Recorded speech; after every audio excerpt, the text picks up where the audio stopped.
Good afternoon, everybody. Pigskin Pete here. Happy Saturday morning to you. Still morning. I don't think I've ever said that before. So lots of great games today. I really apologize to everybody I was promoting all week that I was going to be on live for the Stanford and Oregon game tonight at 8 p.m. Change of plan, out of my control. I'm going to have a house full of 11-year-old kids tonight at my house for one of my son's birthday parties. So obviously I can't be broadcasting with a house full of kids screaming and yelling. That wouldn't work. So I had to choose a 12 o'clock game. And there's a bunch of really good 12 o'clock games, to be honest with you.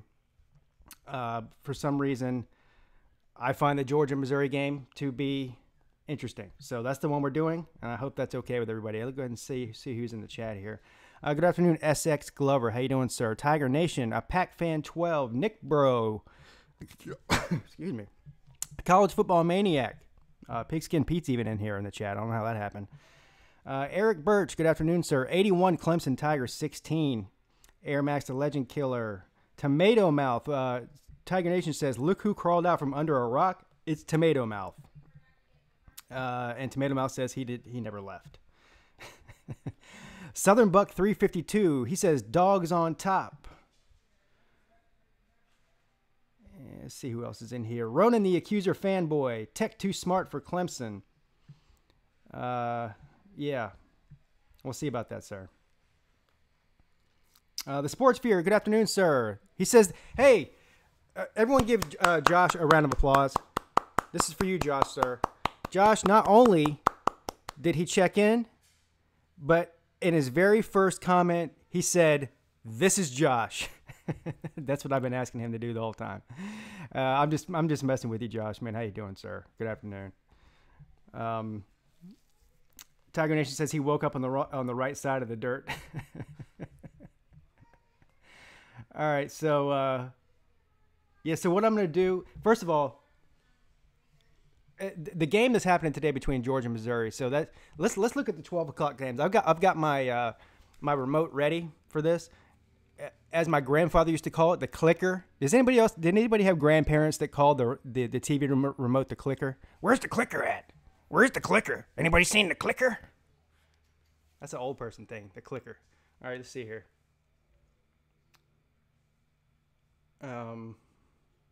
Boston College and Purdue is another one at 12 o'clock. That's good. Wake Forest. Wake Forest and where is it? Who's Wake Forest playing again? I have the memory of an ant. I'm telling you. I was just looking at it. Whoever Wake Forest plays. Oh, Notre Dame. That's going to be a good one too. So, yeah, everybody's grandparents called it the clicker. I think it's a pretty universal thing.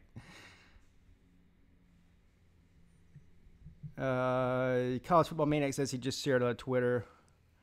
Ronan the Accuser fanboy, we will outsmart Clemson. Ronan, you must be the first Georgia Tech fan. Well, first of all, not only the first Georgia Tech fan that's come on the Pigskin Pete YouTube channel, but maybe the first Georgia Tech football fan I've ever met in my entire life. I didn't know they existed. You're like a caveman, or even a unicorn.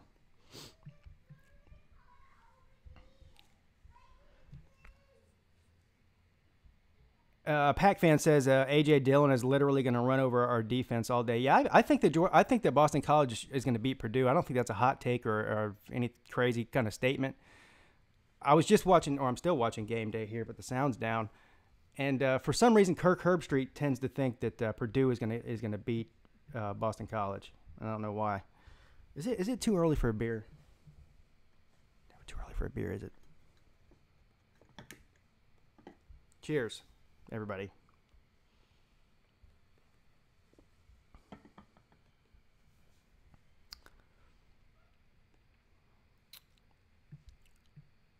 Roman the Accuser fanboy, we're too smart. For somebody who's so smart, that seems like that's all you can say. You haven't said anything other than we're smart since you've been on here. I know you're just trolling, sir, which is fine. Continue to troll away if that's what makes you happy. Hit that like button and subscribe. Yes, everybody. We don't have very many people watching right now. But yes, what does help tremendously, and you can ask the guys from the Sports Fury about this. When you're doing live shows like what I'm doing right now for the next 3 hours, sharing it on Twitter, on Facebook, and whatever your social media of choice is, or even on YouTube, you can share with other people on your YouTube channel. Liking it, obviously subscribing helps a ton. Commenting, any sort of interaction when there's a live show going on, or even a regular video, and any sort of sharing, that puts you up. That gets YouTube's algorithm kicked into gear, so to speak, and that's when they start advertising your video, on the feed and that sort of thing, and that really helps get the people to come on. So it doesn't cost you a single dollar to do that. So I don't understand why anybody wouldn't do it. First thing I do when I go on a YouTube channel, especially if it's somebody I subscribe to, before I even watch the video, I click the like button there, because there's no reason not to. I mean, if I'm subscribed to them, obviously I like their content, or I wouldn't be subscribed to them.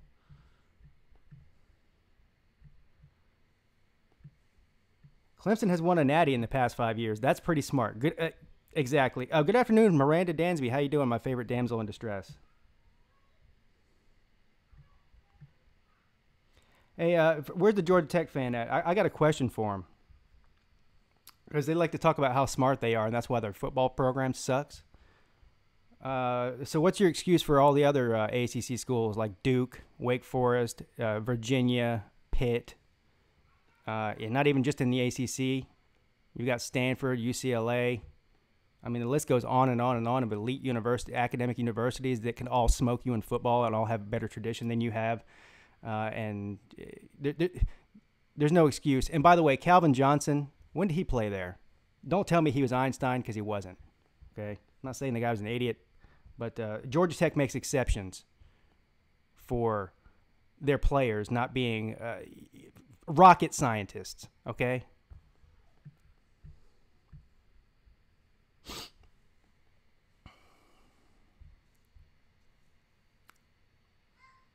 Yeah, Southern Buck 352. I was doing the Oregon game. I explained that when I first came on.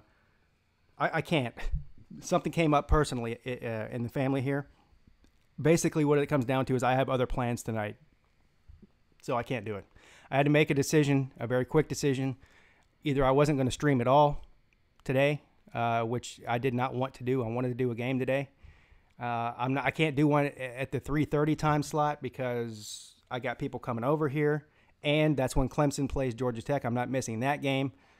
There's a bunch of games at 3:30 I want to see, by the way, other than Clemson. I did the Texas A&M and Alabama games also at 3:30. So I had to pick a noon game. That's really what it came down to. Either do a noon game or not do one at all. And so this is the one that I picked. Listen, I think Georgia's going to beat Missouri. So don't even anybody get on here and tell me I'm an idiot. I do, however, am interested just to see if Missouri can keep it close with their offense. That's what I'm so interested in. Drew Lock is fascinating to me. He always has been.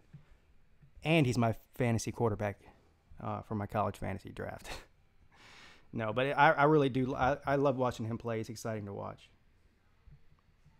And I would like to see how Georgia's defense holds up against a offense that can throw it all over the field like that, against a dynamic passing quarterback. And if you're a Georgia fan, you should be pretty interested in this too, because let's face it, after this game, throughout the rest of your schedule in the SEC, you're not going to face another dynamic passing quarterback, are you? I mean, I can't think of one. I guess you could say maybe Jarrett Stidham from Auburn when you play them. I still think Drew Lock is a much better passer than Stidham is. But let's say, like we all think is going to happen, that Georgia wins the East and goes to the SEC championship game, and we all really pretty much think that Alabama is going to, pretty much walk their way into the Atlanta. So that's when you're going to have to be facing another dynamic passing quarterback, and what you do against Missouri today would be at least a little bit of a test of how your defense handles that. Warm up for Tua, exactly. Good afternoon, B Spooky. How you doing, sir? Billy Dawson, my man. How you doing, sir? Tiger Nation says you are a genius, Pete. Yes, we are. Tiger Nation already knows that, and the reason he knows I'm a genius is because he is one too. and geniuses can recognize other geniuses without a problem. So. Dondre Crawford, how you doing, man? Hey, Dondre Crawford, I keep meaning to ask you this. I'm doing great, man. Thanks for asking. Dondre Crawford, I know you're a Clemson fan.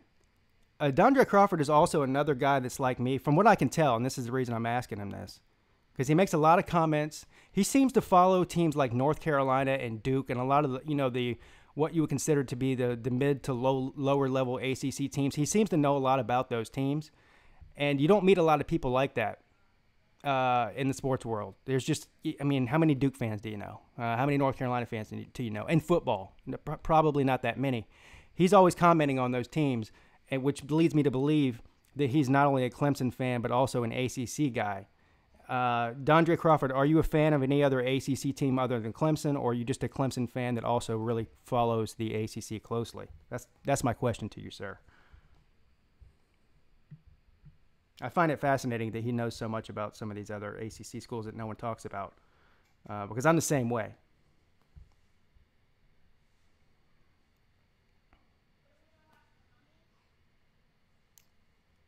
All four picked Vandy. Are you talking about game day? Yeah, I had the volume down. They all picked Vanderbilt to beat South Carolina. By the way, good afternoon, Hound Dog. How you doing, sir? I'm sure if you're here, you're amazing and fantastic. Otherwise, you would not be here. That's funny, though. Miranda says, thoughts on Notre Dame and Wake Forest? Yeah, so I don't know if this is a hot take or not. I think this is pretty much the consensus. I'm very impressed. I've watched every single Wake Forest game this year, all 3 games. Week 1, they played who was it? Tulane, I think. Week 2, they I can't remember who they played. Last week, they played Boston College. They played Boston College tough in Wake Forest. Here's the thing about Wake Forest. They've got a true freshman quarterback who is really good, but he throws a lot of picks. He's a gunslinger type. He reminds me a lot of, I dare say it, but he reminds me a lot of Jake Bentley.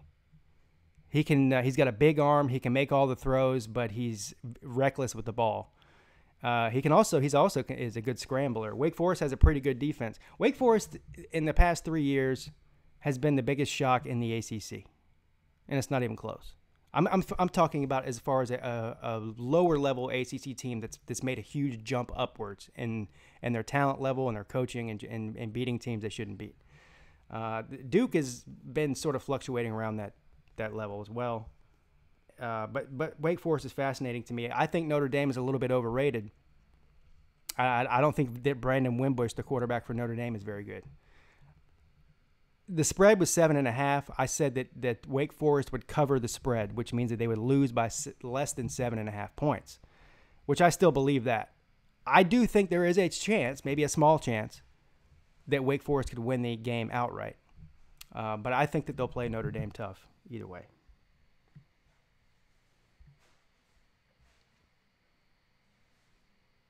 Good afternoon, Fox87. How you doing, sir?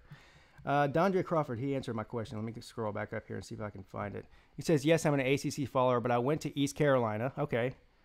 And, yeah, that's right. And your uncle played on the 1981 National Championship Clemson team. All right.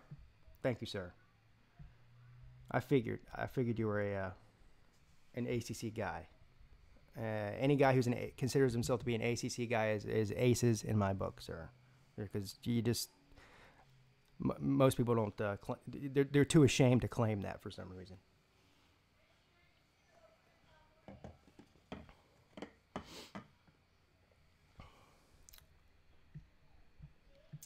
Whose stadium is trash? Are you SX Glover? Who are you talking about? Are you talking about Oregon? All right, looks like the game's about to start here. Not 1 minute too soon, if you ask me. Count down the minutes to college football games starting, don't we? At least I do.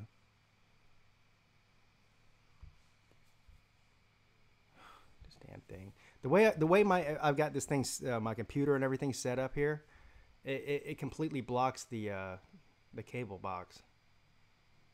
It's a pain in my ass when I'm doing these streams. All right, here we go.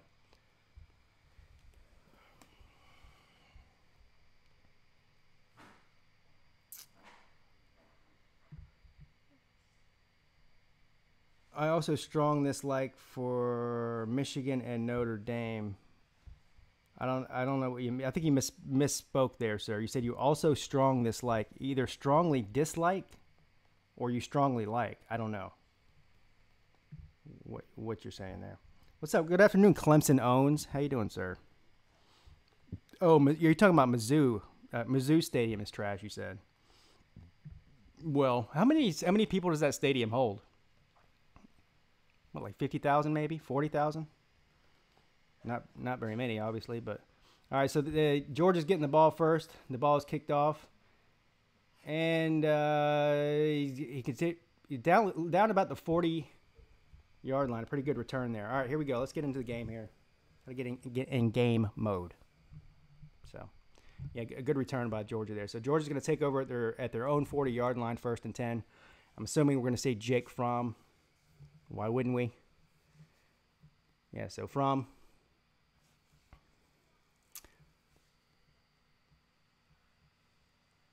He's from Warner Robins, Georgia. That's where my brother lives, coincidentally. All right, here we go. Fromm from the shotgun.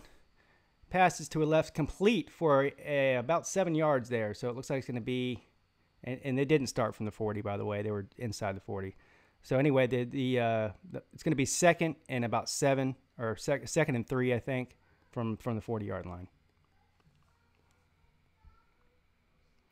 Oh, Dondre Crawford says he strongly dislikes Michigan and Notre Dame. Well, that makes 2 of us, sir. Yeah, I agree, Clemson Owens. I think this could be a shootout early in the game, and then Georgia's depth should take over in the second half. Here we go. And Fromm hands the ball off, and it's a big run for a 1st down up to the 50-yard line. 10-yard gain on that play. I'll tell you what. Missouri's defense just isn't good, and I'll admit I haven't seen an entire Missouri game this year yet. This would be the first one that I've seen. Another reason I wanted to do this game is because I'm interested in Missouri for some reason. But their defensive stats anyway just aren't very good, and for a team like Georgia that can blow you off the line of scrimmage and run the ball down your throat, that's not a very good thing for Missouri. Here we go, 1st and 10, and Missouri takes down he hands the ball off, and they get taken down for a loss. So a good defensive play there by Missouri. Actually got a tackle for loss on that one. Are those the most like shocking like uniforms you've ever seen? I mean, a little bit of yellow, okay, but the yellow helmet with the yellow pants and the yellow jersey, man, they look like a Big Bird out there.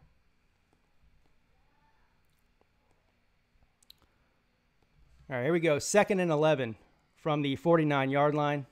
Fromm in the shotgun. It looks like Swift to his left. Fromm drops back. He dumps it off to Swift. Swift gets the 1st down around the 40-yard line. That is Swift, isn't it? I got to learn these guys' numbers. Pretty sure it's Swift. Big game bird. Hound Dog says he wishes the SEC never expanded. As a Tennessee fan, he likes playing an extra team from the West. Yeah. That's pretty... most people would like to see the SEC expand more, so that's pretty interesting that you think that. All right, here we go. 3rd and 1. So he didn't get the 1st down. 3rd and 1 from under center. Obviously, a running play. Runs up the middle with no problem. Gets the 1st down. Yeah. We all saw that coming, didn't we? No, that's... So Holyfield's number 13, and as soon as I learn these guys' numbers, it'll be easier for me to call their name. And I guess that Swift is 6, if I'm not mistaken.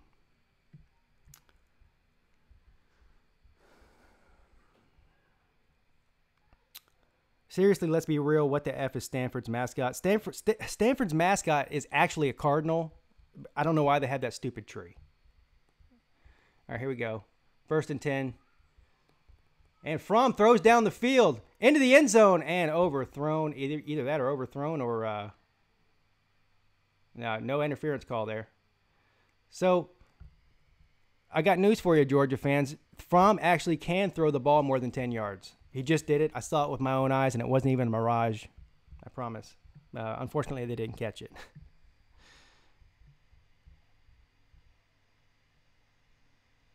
Cammy, Swift is 7, Cook is 6. Okay, thank you, sir. Appreciate that. Now I got it. All right, Fromm takes the snap, tosses the ball off to the left, and he's taken down. So it'll be 3rd and long. Georgia in a 3rd and long situation. What are they going to do? They're in plus territory. If I had to guess, you're going to see some sort of slant route or short pass, screen pass, and then just let the guy try to get the first down. And Fromm drops back, and what did I say? Intercepted! Fromm throws an interception. It was about an 8-yard pass he threw there. And the Missouri guy just stepped in front of the ball and intercepted. He read it all the way. All right, looks like we have a flag here or something. Maybe not. No flag on the field. So, Georgia's first possession of the game. A couple of big plays on the ground. Throws a ball downfield in the end zone for a guy who's pretty much wide open and overthrows him. And then on the very next play, or 2 plays later rather, he throws a guy who he throws right into double coverage. And actually, you know what? Now that I'm seeing the replay, Harmon had that ball in his hands, and they just pretty much just took it out of his hands. Very heads-up, good defensive play by Missouri's defense there. All right, here, so Missouri takes over at the 28-yard line, 29-yard line, 1st and 10. Drew Lock back, throws, and it is complete at about the 35-yard line.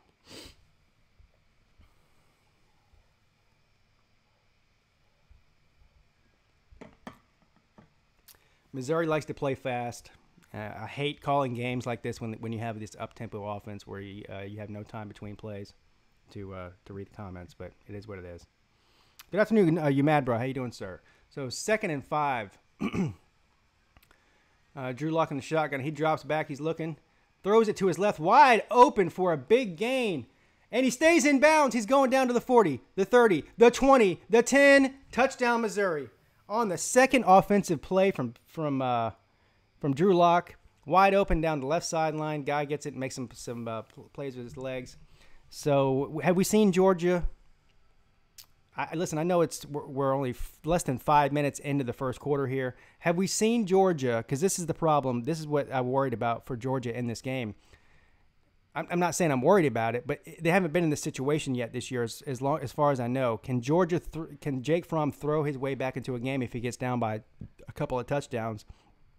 I know it's still early. They don't have to worry about throwing their way back into anything right now. Did he step out of bounds? That's the question. It looks like they're going to review that. They called it back. Oh, man. So here you go. Anyway, 1st and 10 from the 40-yard line.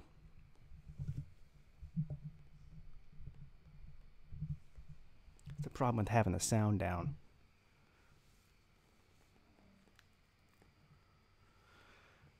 All right, 2nd and 9 from the 40-yard line in Georgia's territory. Drew Lock. He's got 5 wide receivers. Empty backfield in the shotgun. Takes the snap. And he's flushed out of the pocket way back. Throws a complete pass basically for a 1-yard gain there. He escaped the pressure there, but didn't get a very big gain. So now it's going to be 3rd and long. It'll be 3rd and 9 from right around the 41-yard line. 39-yard line, rather.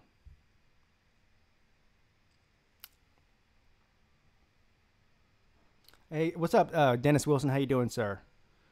Hey, Dennis, no rock rubbing or ramp running today, sir. We're not playing at Clemson, so unfortunately for you, we are not rock rubbing ramp runners today.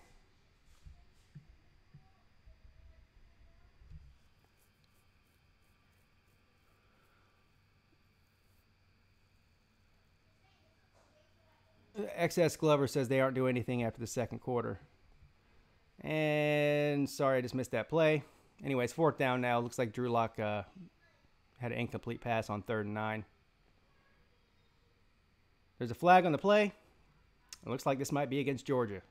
I saw a Missouri helmet fly halfway across the field. How could you miss it? It looked like a yellow rock rolling down the field at 20 miles an hour.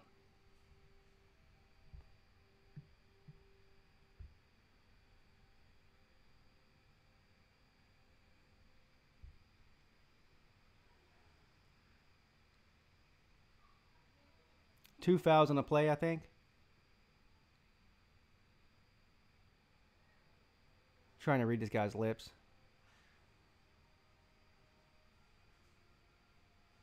So it's face mask on Georgia. Another penalty on Missouri. Fouls offset.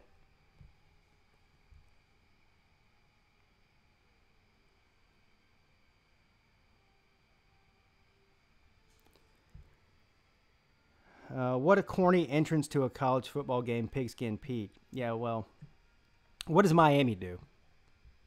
Because everybody in the whole country knows exactly what Clemson does, which you might call it corny. At least it's well known. What does Miami do? Nothing.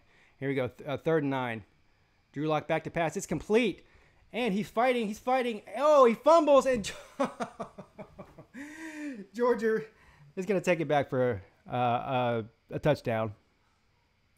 What? Touchdown, Georgia.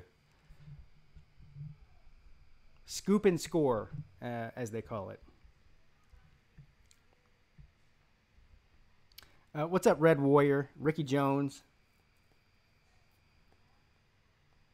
SEC Football Tube, how you doing, sir?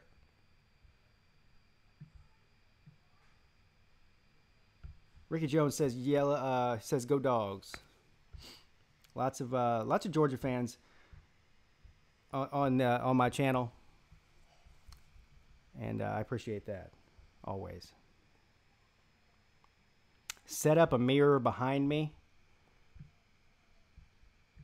All right, let me go get my toolbox real quick out of my garage and my drill. And what I'll do is I'll just completely remove the bathroom mirror from the master bedroom bathroom, and then I'll come and drill it over here, back up here. If you guys just want to wait about an hour while I do that, not a problem. Otherwise, no.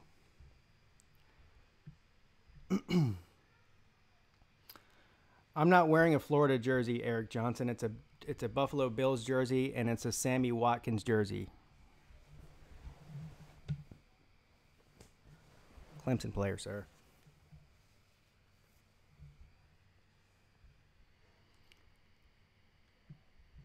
He says, oh, never mind.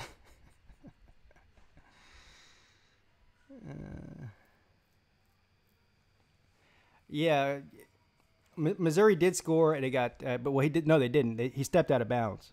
So then there was a fumble, scoop and score for Georgia. So now it's 7-0 Georgia. For anybody who's just checking in.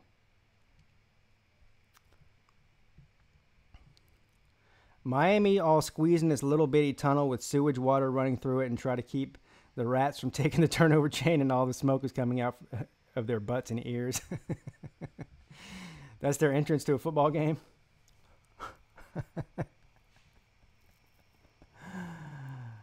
Hound Dog says, do you think Uncle Lou will put Georgia in his weekly "Your season is over" video if they lose to Missouri today? No, I don't think he will, because their season wouldn't be over. All Georgia has to do is win the East and then win the SEC. Now, I say that's all they have to do. And not that like that's something easy to do, but what I'm saying is losing to Missouri doesn't mean that they can't win the SEC still. Technically, it doesn't. So, no, he wouldn't.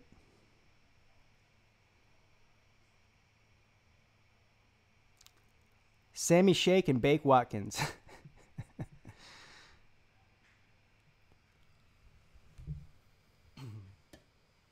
Well, let me check it while it's commercial. I want to check the score of the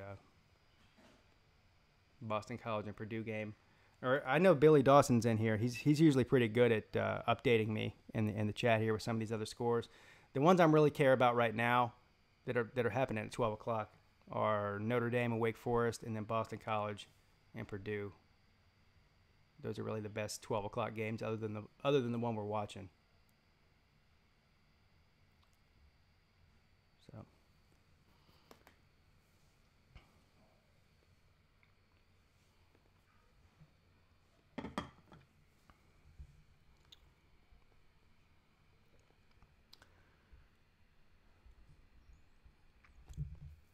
My mama always says everybody likes a little ass Pete, not a smart ass.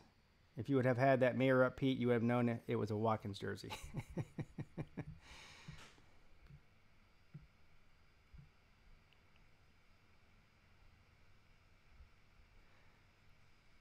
I will say this about Miami Stadium, even though it's not on campus, which they need to fix that problem. I know I got into a discussion with Alonzo1219 about this. He disagrees, and I mean I'm not saying that you're going to sell out games just by having the Miami Stadium on campus. I just think it's a better atmosphere on game day to have it on campus. Now I will say this though, since they put that awning thing, I don't even know what you call it. It's sort of a roof, but it's not a roof. It goes over the seats. The seats keeps the seats in the shade, I guess. And there's a big hole where the field is. But ever since they put that semi-roof thing on there, that stadium is a lot louder. That's for sure.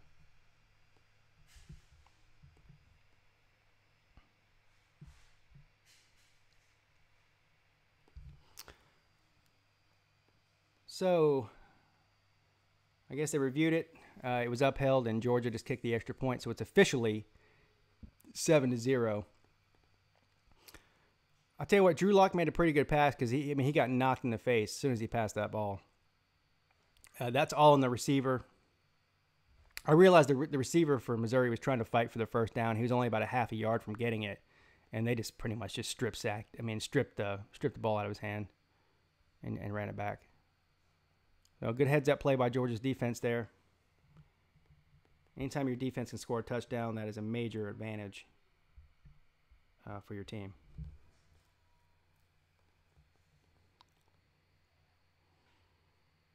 Hey, what's up, Mr. Zentronium? He's hosting Ole Miss Live on BitTube if y'all want to watch. I'll be doing the Bama Game 2, search college football. Yeah. I have no problem with you coming on here, sir, and promoting your live shows at all. I really don't. I really probably wouldn't appreciate it if you came on here and tried to get people to leave my stream to come watch yours, though. That's not cool. All right, here we go. So Missouri's receiving the ball in the kickoff. A pretty good return up to, looks like about the 33-yard line. So Missouri will take over 1st and 10 at their own 33-yard line, down 7-0. 8 minutes and 52 seconds left in the first quarter. There's a flag on the return, though. See who that is against. Probably a holding call against Missouri, I would imagine. I don't know.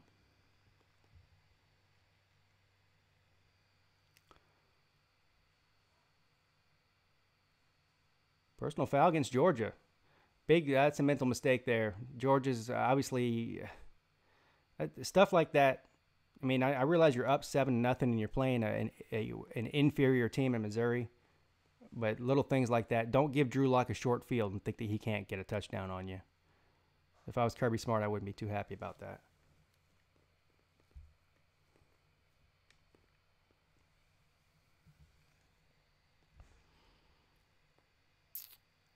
I can't say your name, sir. 1st and 10. Missouri runs it up the middle for a big gain. All the way down to Georgia's 34-yard line for a first down. Big offensive play there by Missouri on first down for sure. Hey, what's up, Sooner Ace? How you doing, sir? All right, Drew Lock, 1st and 10, hands it off. They run up the middle again for, it looks like about a 3-yard gain there. Missouri, look at Missouri running between the tackles with the power run, challenging Georgia's defensive line. Let's be real here. Missouri's not known for power running, but they're trying to make a statement here, trying to open up this passing game. All right, 2nd and 6. Drew Lock. Little dump off to the left for a first down. That was a well-designed play there. So, Missouri's moving the ball pretty effectively on this drive so far. 1st and 10. Inside the 30-yard line. From the 24-yard line. 3 wide receivers. Hands the ball up in the middle again, and this time does not work. There's about 5 Bulldogs there to tell him, no way, you're not getting through the line this time. Yeah, I don't even know if he got back to the line of scrimmage. Anyway, it's gonna, yeah, he got 1 yard. 2nd and 9. That's what it's going to be. 7 minutes and 30 seconds left in the second quarter. Georgia leads 7-0.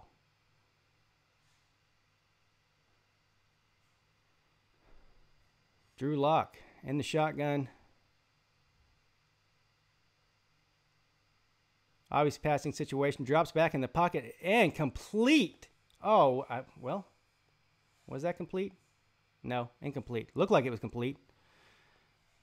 But he dropped it going to the ground. That was a pretty dangerous pass there. He was, he was covered. He should have caught it, though. That was a hell of a pass. He just dropped it. Hit him right in the numbers. So here we go.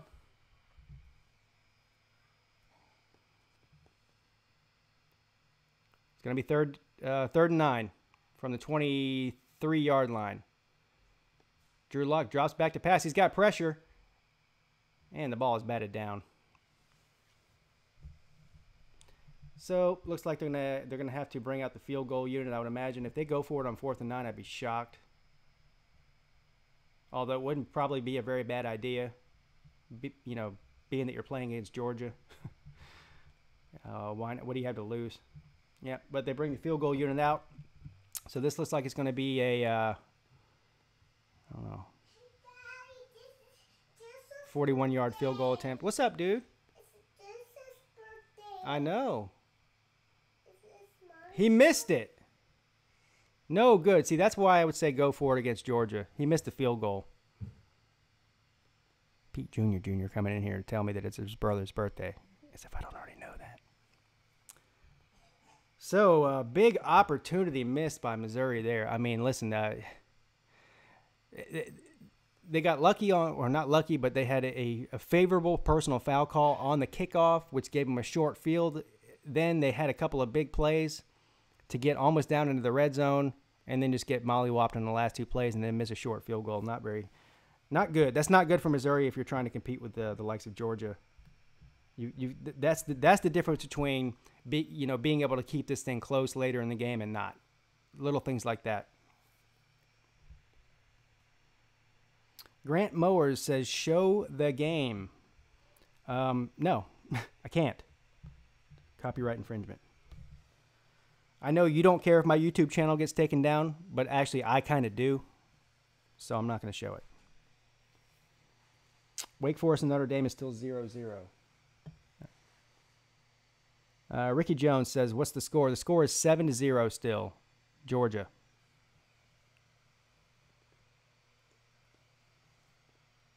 Michigan 14-0 over Nebraska, says Billy Dawson. Thank you, Billy, for the updates on the scores here. I really appreciate that.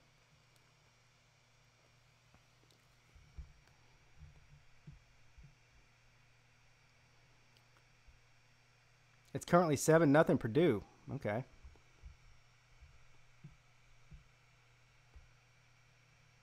Wake Forest missed a 38-yard field goal. That's something they can't do if they want to beat Notre Dame. If they want to have any chance to beat Notre Dame, for that matter. Tiger Nation says, happy birthday, Pete Jr. Hope you have a blessed day. May you get everything you want from Uncle Tiger Nation. Tiger Nation, I'll let him know that you said happy birthday. I'm sure he'll appreciate that. Boston College touchdown, but it's coming back. Let me see what this game's still on commercial here. While it's on commercial, take a gander. All right, yeah, so 7-0 Purdue. And with a little over 4 minutes left in the first quarter there. I think that game's going to come down to the end. But I've watched 2 Boston College games this year so far. the entire games. And A.J. Dillon is just, I mean, he's just almost unstoppable. He's averaging almost 200 yards a game after 16 starts, which has got to be a record.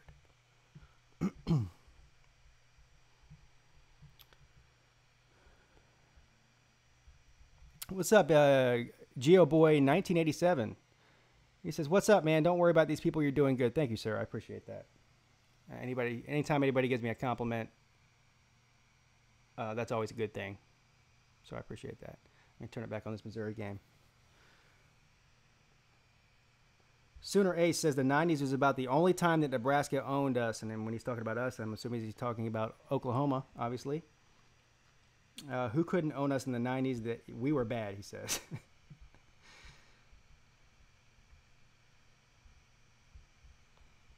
All right, here we go.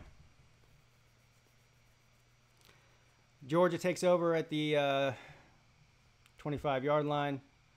2nd and 7. Oh, I must have missed an entire play when I was switching back and forth.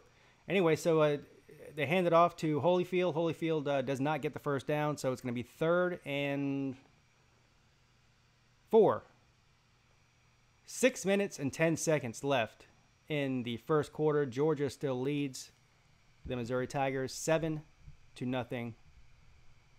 Here we go. 3rd and 4.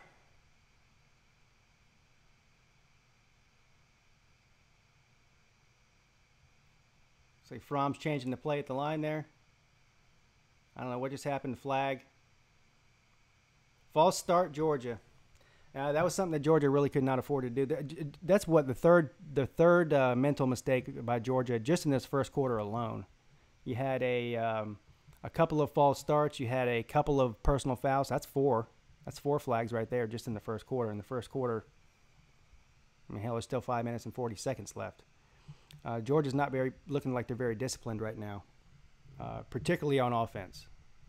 So let's see what they can do here. You got Fromm in shotgun, Swift to his left. 3rd and 9 now.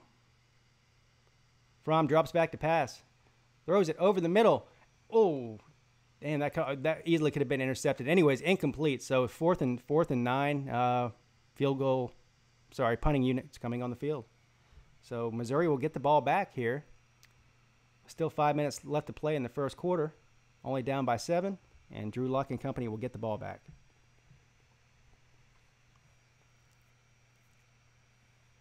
Hound Dog says, Pigskin Pete, what's your pick for the Tennessee and Florida game? You'll be there. Oh, you will be there. That's awesome, dude. That game's tonight, right? Like 7 o'clock or something? Well, here's the thing. To be honest with you, I think that Florida should win the game. The punt was blocked, was it? Oh, no, come on. There's a flag on the play. I don't know if they're going to call running into the kicker or what's going on here. False start, Georgia. Another penalty on Georgia. Wow. That's going to move them back even closer or further away, however you want to look at it. It's a good thing they did false start because that kick was blocked.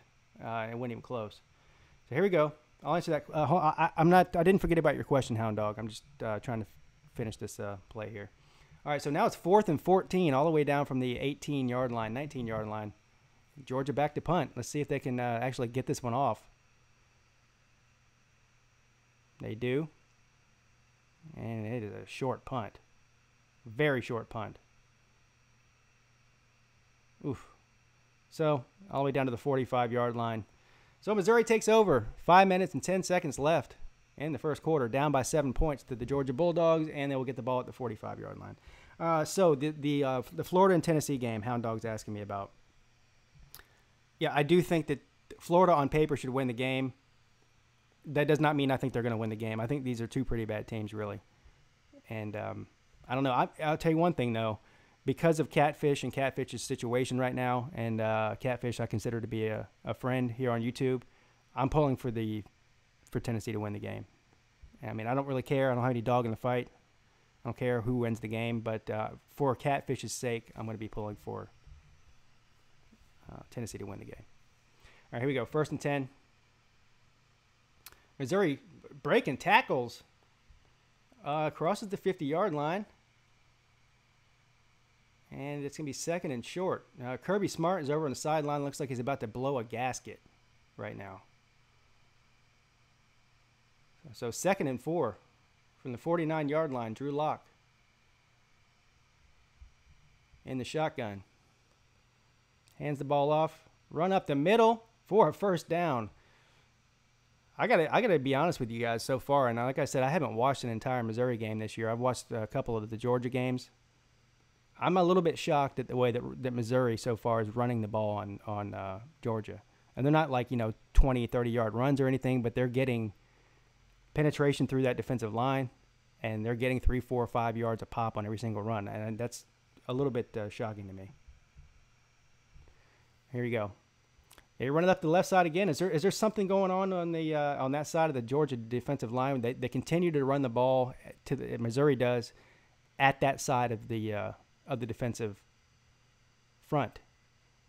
There's got to be some sort of matchup thing that they like there. Now, he only got about 3 yards on that one, so it'll be 2nd and 7.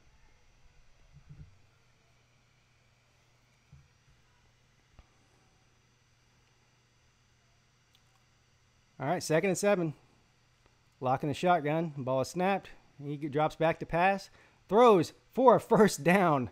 Right over the middle. He's killing Georgia with these little 7 and 8 yard slant routes right over the middle, and he's just getting them every time. The only two that he didn't get was because the receiver actually dropped the ball, but he's killing him with that.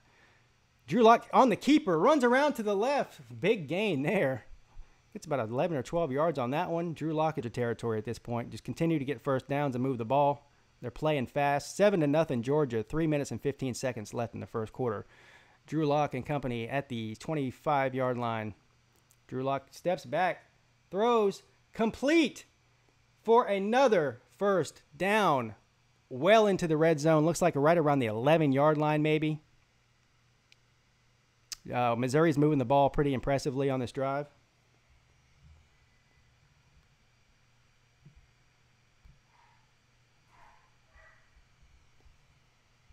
Damn dog's barking. Somebody's here. All right. 2nd and 1. I thought he got the first down, but he didn't. So it's going to be 2nd and 1. He must have stepped out of bounds. From about the 13-yard line. Hand the ball off to the right. Easy first down and more. He's barreling down inside the 10 all the way down to the 7-yard line. 1st and goal from the 7-yard line, Missouri.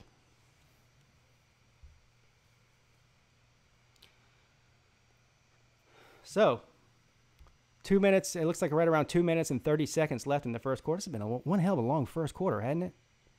Lord. Georgia's only points on the board, 7-0 Georgia still. Georgia scored a defensive touchdown.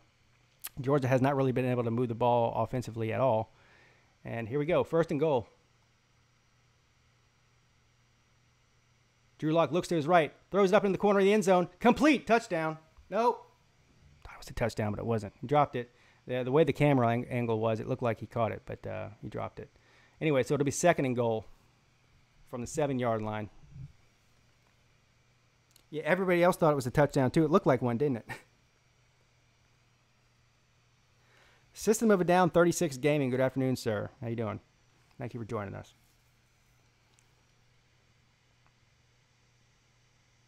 All right, here we go. 2nd and goal. 2 minutes and 10 seconds left.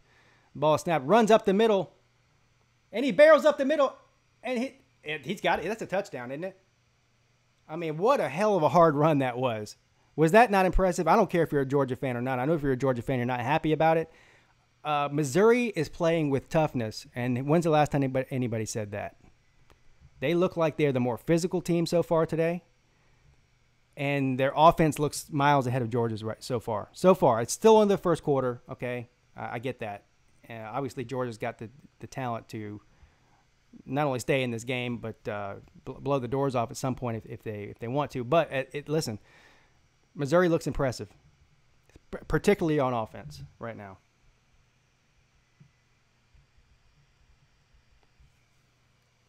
Hey, what's up, Falcons Fury, man? I haven't seen you in a while. How you doing, man?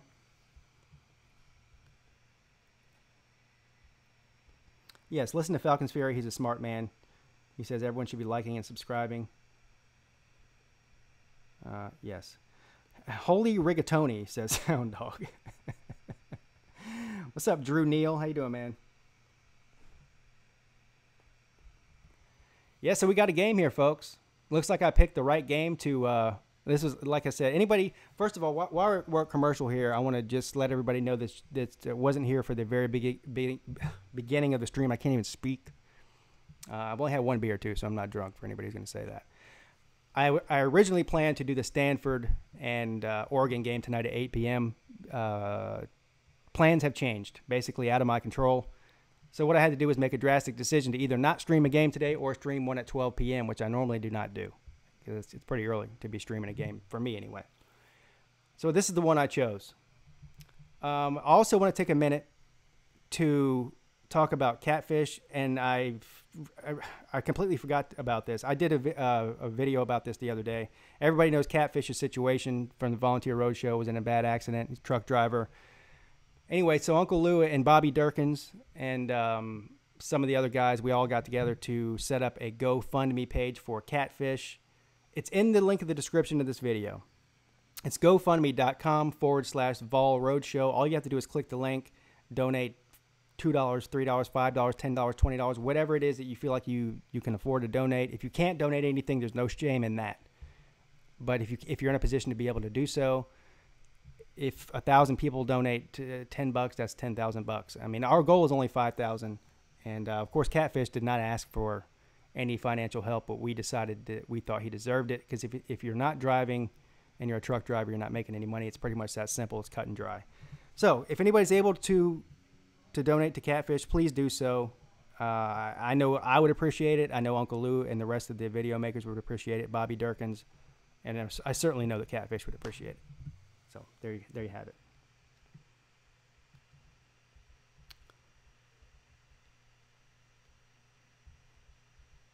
Yes, everyone's saying how proud they are that the community supported Catfish. And by the way, I don't know if Sports Fury is still on here, Josh.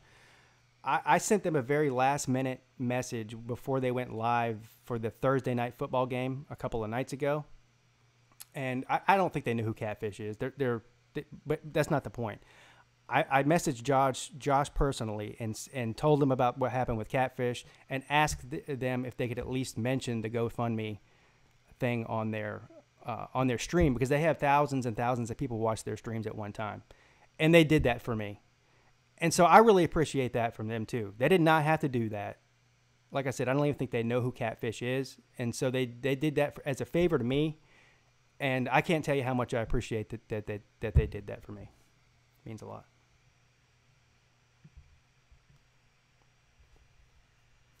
Sooner Ray says he's going for Tennessee today for Catfish. Same here, sir. I feel the same way.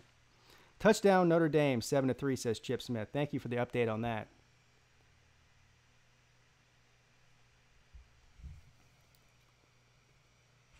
Yes, Josh and Sean. Yeah, they are definitely great guys. Yeah, and they're showing the replay now for the. Oh, Boston College just scored, so it's 7-7. And then looks like Notre Dame scored. Yeah, so you guys just told me about that. So 7-7, Boston College. We have a game there. Lee Smith says he likes Catfish, but he's not going to root for Tennessee. He has his limits. That's okay, sir. You don't have to root for Tennessee if you don't want to. I completely understand. All right, here we go. 1st and 10. Jake from the 25-yard line hands the ball off. Big gain. Looks like DeAndre Swift, right? Yeah, number 7, Swift. Big gain there, 1st down. And Swift's leaving the game. I don't know why. I don't. Listen, I'm not some sort of genius offensive play caller, but why? Swift gets the big run and you take him right off the field. Why not continue to feed the hot running back, right? What do I know? I'm just some idiot with a YouTube channel. Nobody's paying me for my advice on offensive play calling. Here we go. Looks like Holyfield takes it up and for a 1st down. And there's a little bit of trash talking going on the field there.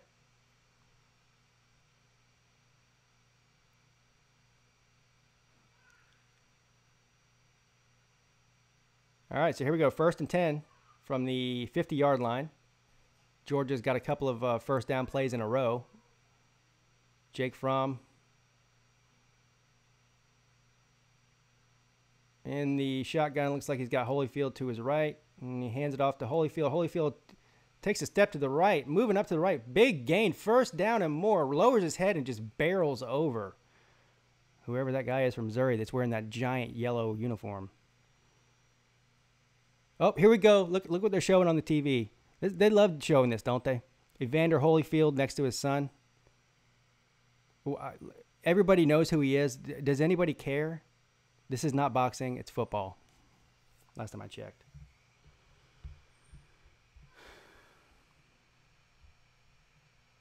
Where are they at on the field? They're on the 40 or 38-yard line in Missouri territory. And it's 1st and 10, and they get back to the line of scrimmage. So it's going to be 2nd and 10 from the Missouri 38-yard line. 10 seconds left in the first quarter here, and the game is tied 7-7. Georgia has the ball.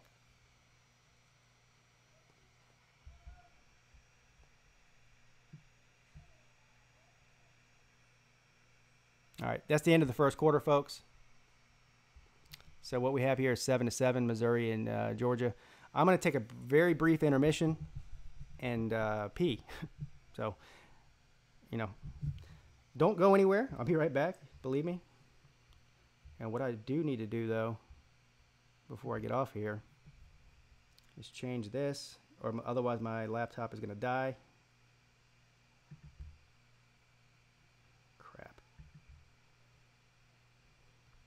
Let's see how this works. This is going to be my first time trying this.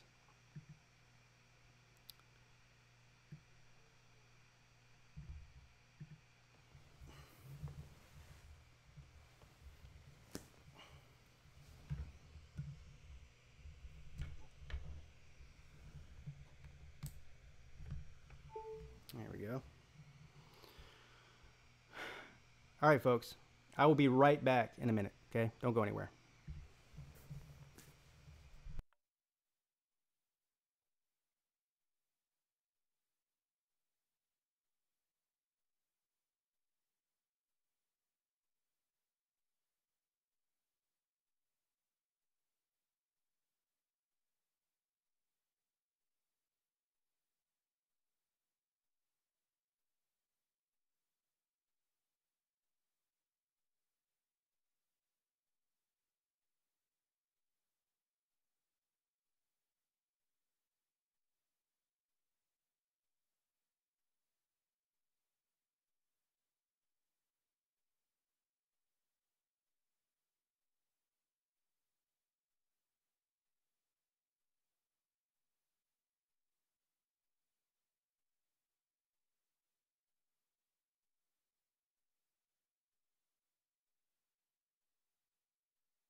All right, I'm back. All right. So what did I miss?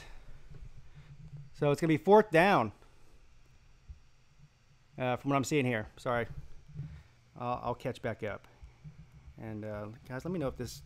I'm using my laptop webcam now. I'm assuming it looks okay.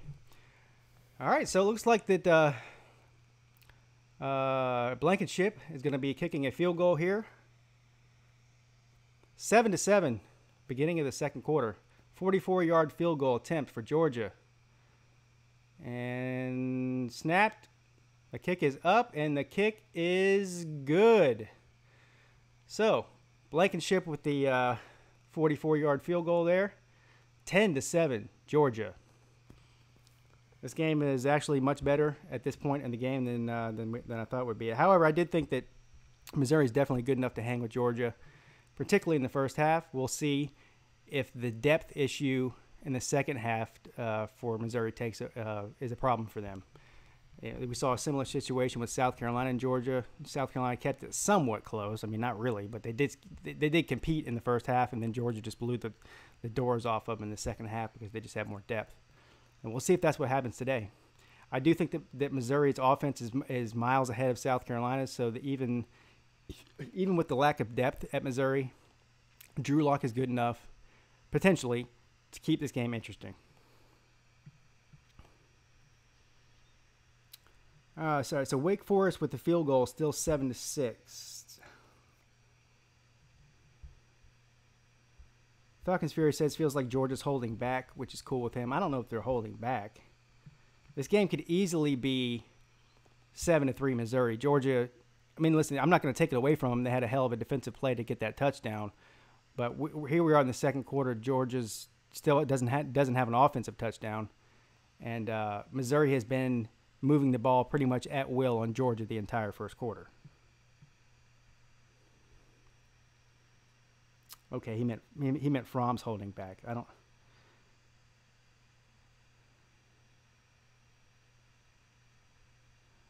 Falcons Fury says this is interesting because a talented team like LSU or Auburn could beat Georgia. So far, what I'm taking away from this game is Georgia's defense is not playing very good. I don't know how much of that is Georgia's defense not playing very good or just how good that Missouri offense is right now. They're clicking on all cylinders. Here we go. 1st and 10 from the 25-yard line. Drew Lock hands the ball off, runs up the middle for about an 8-yard gain there. And this is the most surprising thing to me, and I know I've already said this 3 or 4 times since this game started, is that Missouri is running the ball between the tackles for big gains over and over and over again. That's not something I expected to see. I expected to see Drew Lock throw this ball all over the yard. And when they're able to run the ball like that, it keeps Georgia's defense honest and gives Drew Lock more time whenever he does pass the ball. Here we go, 2nd and 3. Complete for the first down at the 41-yard line. Very quick little pass there. So here we are, 13 minutes and 15 seconds left in the second quarter. 10-7 Georgia. Missouri's got the ball. First down.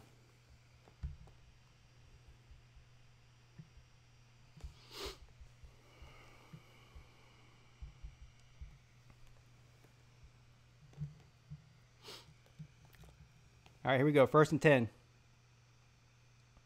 from about the 37-yard line. Hands the ball off up the middle for about a 5-yard gain there. So it's going to be 2nd and 5 from around the 41-yard line, 42-yard line, something like that, depending on where they spot this ball. Again, running the ball for 4, 5, 6, 7 yards every time they run it. Missouri is. 2nd and 5. 10-7, Georgia. All right, Drew Lock in the shotgun. Got 3 wide receivers. Throws it over the middle. Tipped and intercepted by Georgia. That was just, see, this is, again, and this looks like it could be a touchdown. He's taken down at the 5-yard line. Big-time defensive play by Georgia. That's all on the Missouri receiver. He got hit right in the numbers, bounced off his chest, right into the arms of the Georgia defender, and, of course, he makes a huge, huge return. Big-time play there by Georgia's defense. That's the second time that's happened.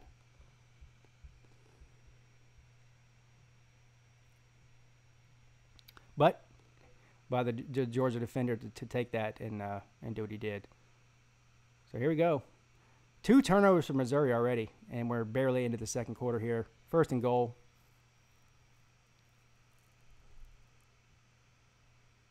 And he gets about 2 yards on the run.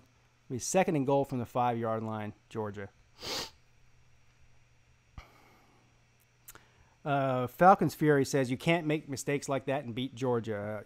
I agree, especially if you're Missouri. You've got to play. You can't just be giving them the ball and expect to beat them. Not going to happen.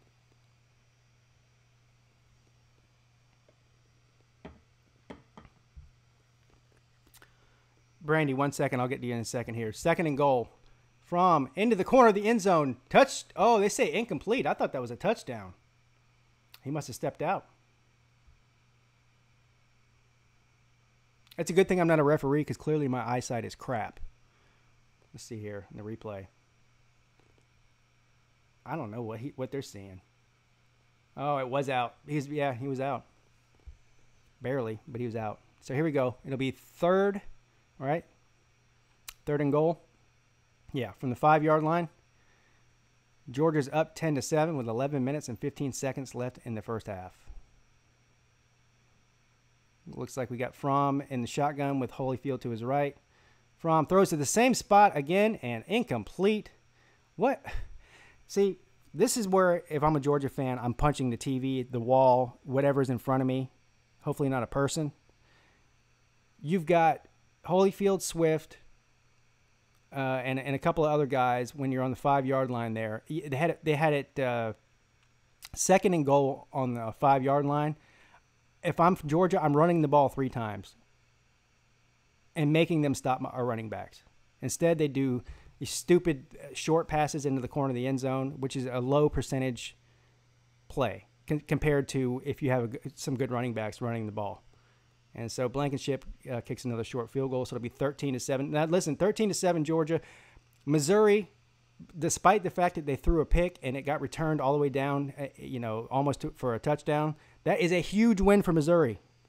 They're still down by less than a touchdown after 2 major mistakes on offense where they turn the ball over, and Georgia returns it. So if you're Georgia right now, you've got to be pretty frustrated, even though you're leading the game. And if you're Missouri, you've got to be pretty frustrated because you keep giving Georgia the ball.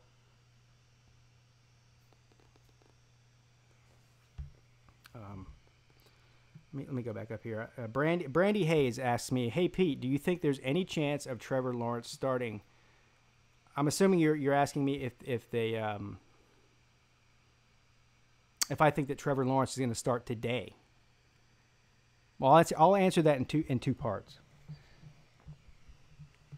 Yeah, well, of course, I think there's a chance. I don't think he will start today, though. I don't know, though. At this point, I just don't even know what to think about the quarterback situation at Clemson.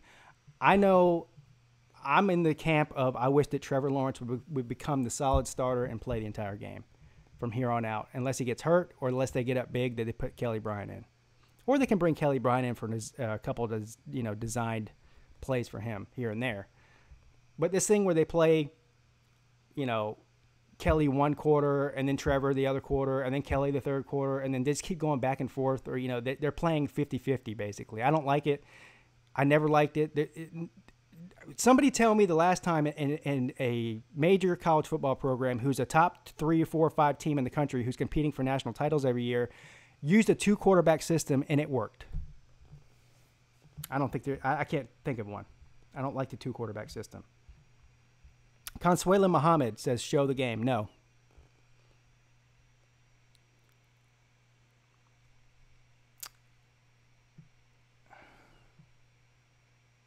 Justin has no college experience, says Brandy Hayes. Talking about Justin Fields. I'd still put him in. I'm not going to even say that. I'm not going to pretend. Georgia fans, I had my own quarterback problems with my own team to worry about for me to be giving my 2 cents on whether or not Justin Fields should start over Fromm. So I'll stay out of that one.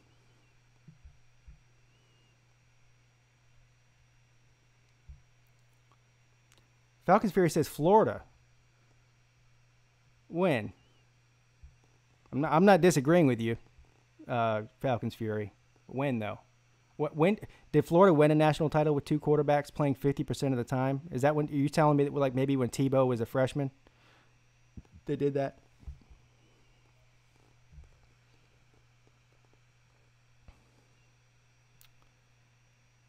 Yeah, Fromm's not injured.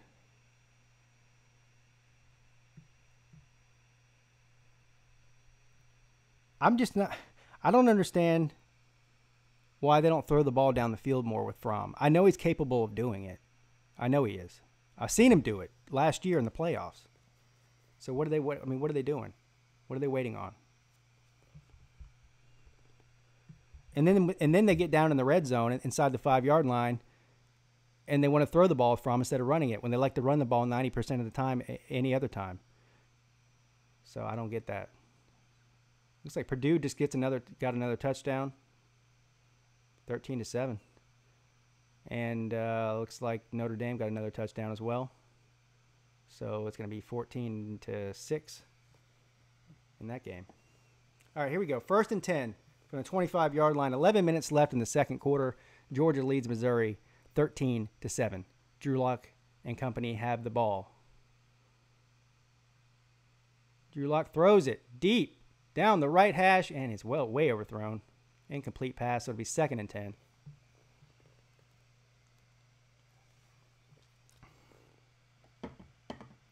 Chris Leak and Tim Tebow is what you're saying, Billy Dawson, as far as the two quarterback thing. Okay, but listen, I stand corrected then. So it has been done. There's been a two quarterback system that actually did win a title. Good for you. But the other 10 times that teams have tried to do that, it hasn't worked. So the odds are in the favor that it's not going to work. Here we go. 2nd and 10. What was that? Incomplete. I don't even know how to dissect that play. It looked terrible. All you need to know is it's incomplete. So it'll be 3rd and 10. Missouri.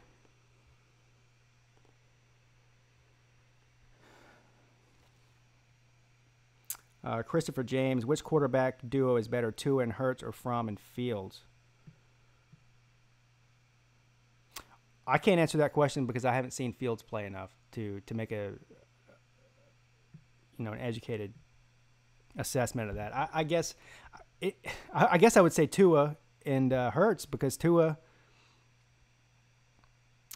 it looks like maybe the best quarterback in the country right now after 3 weeks, and Hurts has played a lot and won a lot of big games. I don't know how to answer that question. That's flip a coin. I would say potentially Fields is better than Hurts is. Well, not than Hurts. We know Fields is better than Hurts. I mean, we don't know how Fields compares to Tua because we haven't seen Fields start any games yet. A Pack fan says, since 2010 has had two quarterback systems almost every year, it doesn't work. Yeah, I know it doesn't. It just doesn't work. Hey, good afternoon, Infamous 22. I'm sure if you're here, you're amazing and fantastic. Otherwise, you would not be here.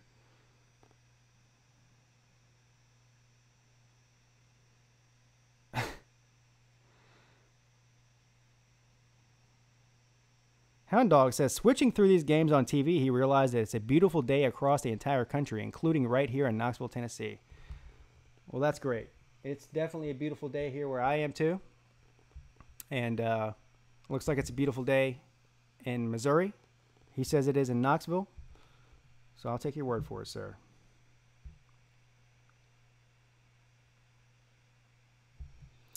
Lee Smith says, Fromm had ice in his veins in the Natty, but looks way off this year. I think they just need to take the reins off the kid and let him throw the ball around. And when I say that, I have Georgia fans in my comment section saying we don't need to throw the ball. We can win running the ball. Well, you can now, but if you get into the SEC championship game and you're facing Alabama, that's not the time to be testing out your throwing game. It'll be too late by then. You need to go ahead and get the practice in now. Either that, at the very least, what do you do is get Fromm throwing the ball a lot more and see, if Fields can if we know that Fields is a better passer, then maybe make that switch. I'm not ready to make that call yet, I'm not ready to make that call, period, because, like I said, I'm not a Georgia fan. I'll let you guys argue about that. But the bottom line is anybody in the country, doesn't matter if you're Clemson, if you're Ohio State, Auburn, Georgia, Washington. I'm just going through the list of the teams that may end up making the playoffs here, right? You're going to have to throw the ball a lot to beat Alabama. That's one thing I do know for sure.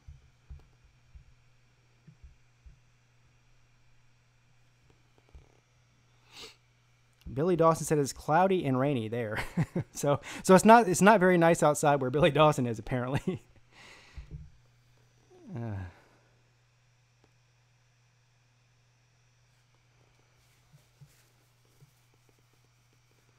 Infamous 22 says, do you think Alabama will go all the way this year?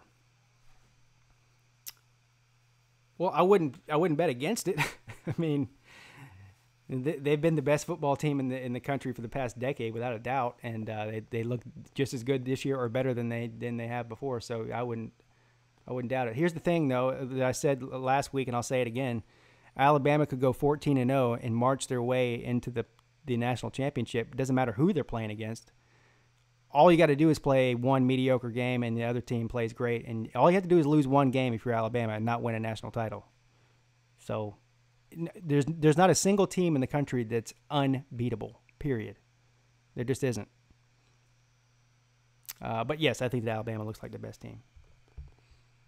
Here we go. 2nd and 10 from the 32-yard line. Fromm hands the ball off. Holyfield gains about 4 yards there, so it's going to be 3rd and 4 or 5. There's a flag on the play. 10 minutes and 34 seconds left in the second quarter. Missouri has 7 points. Georgia has 13, which is a sort of a misleading score here. And it's a holding call against Georgia. Another mistake. That's got to be, the 6th or 7th flag on Georgia in this game? Wow.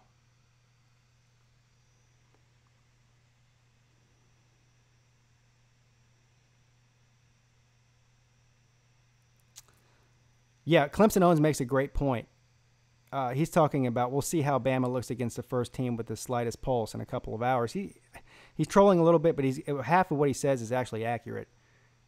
That's one of the most interesting games of the day, without a doubt, is A&M at Alabama. Here we go, 2nd and 20. Fromm back to pass. Complete. Doesn't quite get to the first down marker. It looks like he's going to be about 3 or 4 yards short, so we'll have a 3rd and 3, maybe 3rd and 4. I just learned that Fromm can throw the ball and complete a pass longer than 10 yards. The first time I've seen that all day.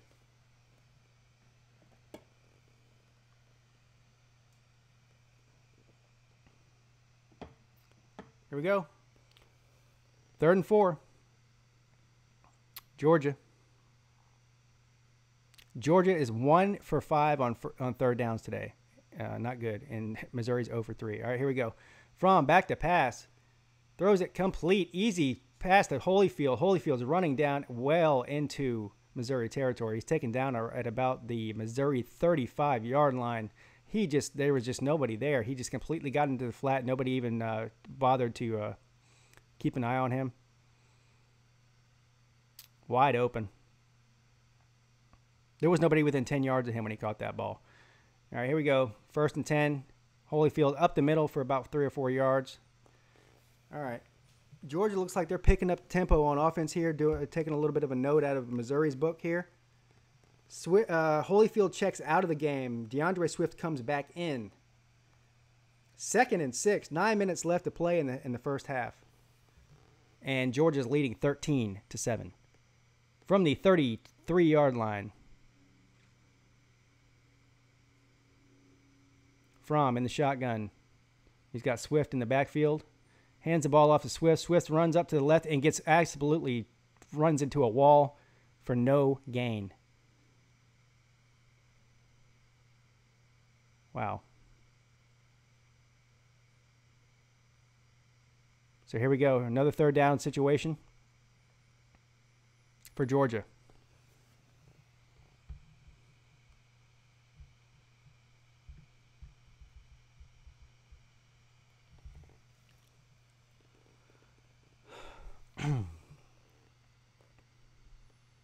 3rd and 6. Georgia. From under center. Swift in the backfield. Hands the ball to Swift again. And he's tackled again at the line of scrimmage. It'll be 4th down. They just ran the same exact play, basically. I mean, it was a different formation offensively, but they ran basically the same exact run play that they ran the play before that didn't work, and you got the same result on this one as you did from the last one. I mean, that was just the linebacker had a spy on Swift, and he saw what was going on and just ran in there and made the play. So here we go, another field goal attempt by Blankenship. This is a 49-yard field goal attempt for Georgia. The kick is up. And he misses it. No good. Sloppy game so far by Georgia. They've had 7 or 8 flags. Let's be honest here. They're up 13-7 off of 2 turnovers that were really just mistakes by Missouri and not necessarily great plays by Georgia. This Missouri, both teams are actually lucky here. Georgia could easily be down 7-6 or 7-3 even in this game. And on the other hand, Missouri's kind of lucky that with all the mistakes they've made turning the ball over, that they're only down by a touchdown. So this is a much better game than anybody expected. At least I can say for me that's true so far in this game. Close game.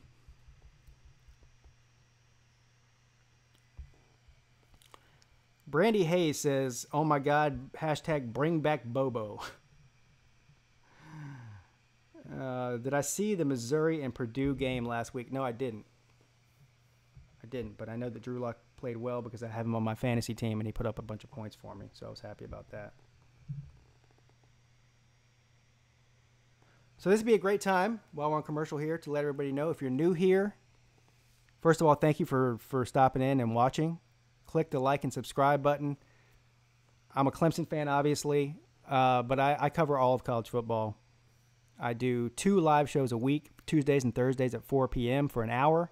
I also pick one primetime college football game every single Saturday of the college football season and do a live play-by-play and reaction, which is what I'm doing right now with you here.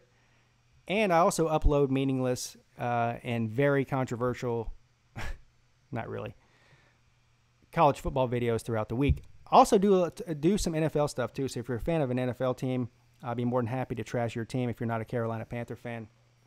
And also, I have not announced this yet because I don't know when I'm going to do it.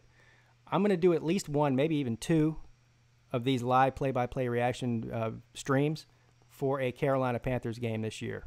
I don't know which game it's going to be yet. It's not really going to be up to me which one it is. It's really going to be the one that I can do, like physically can do based on my on time schedule and all that. So anyway, for everybody who's here, who's new, thank you so much for stopping in. If you're a returning commenter, subscriber, of course I always appreciate you guys stopping in too. You know that already though.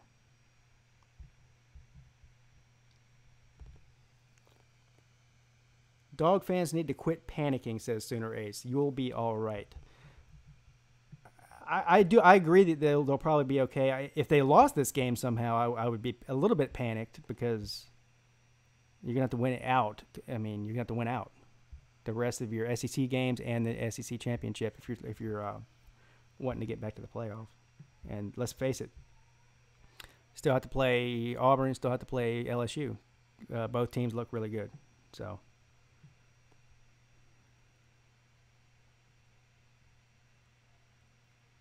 Yes, I did see the Ohio State and TCU game last week. Thank you, Infamous22, for subscribing, sir. Yeah, I did see that game. It ended about how I thought it would end. I was impressed with TCU's performance, though. All right, here we go. 1st and 10, Missouri from the 30-yard line. And they run it up for about a 2-yard gain there. So right now it's 7 minutes and 10 seconds left in the second quarter. Georgia is leading the game 13-7. Missouri currently has the ball at their own 40-yard line. Manny Fresh.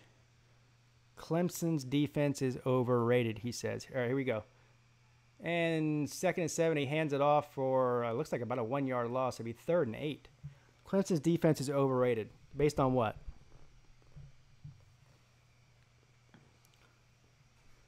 What are you basing that on?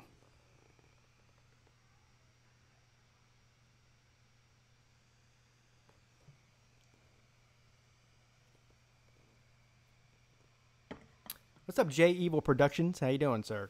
Good afternoon. And Papa Bob. Papa Bob. That sounds funny just saying that. Good name, though. All right, here you go. 2nd and 17. Looks like it was a flag there against Missouri. So bad news is they get some yardage penalty there, but they get a repeat of 2nd down. So 2nd and 17 from the 25-yard line. Drew Lock in the shotgun. Drops back. He's looking. He's got all day. Complete over the middle. Oh. Still going to be 3rd and long. I guess he got about 7 yards back there, so it's going to be about 3rd and 10 for Missouri. Manny Fresh says, Mon's performance against them threw for 200 in 1 quarter. All right, listen. I agree. But did you watch that game? Did you look at the stats from that game, Manny Fresh? Because I'll go ahead and tell you in a second here about the stats from that game, and you can tell me how overrated Clemson's defense is after that. 3rd and 15, Lock throws. Oh gosh, right off the hands of the receiver. So it's gonna be 4th and 15. Missouri's gonna have to kick a punt here. 5 minutes and 51 seconds left in the 2nd quarter. Georgia still leads 13-7. Missouri's about to kick it back to Georgia. So as far as the stats from Kellen Mond and Clemson's defense, Clemson's defense in that Texas A&M game sacked Kellen Mond 4 times, knocked him down 14 times. Punt blocked by Georgia. Georgia, touchdown, Georgia.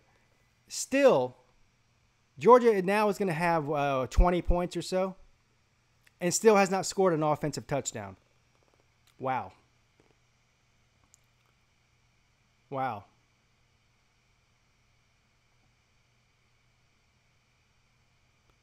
The guy who blocked it also caught it and just ran it right in.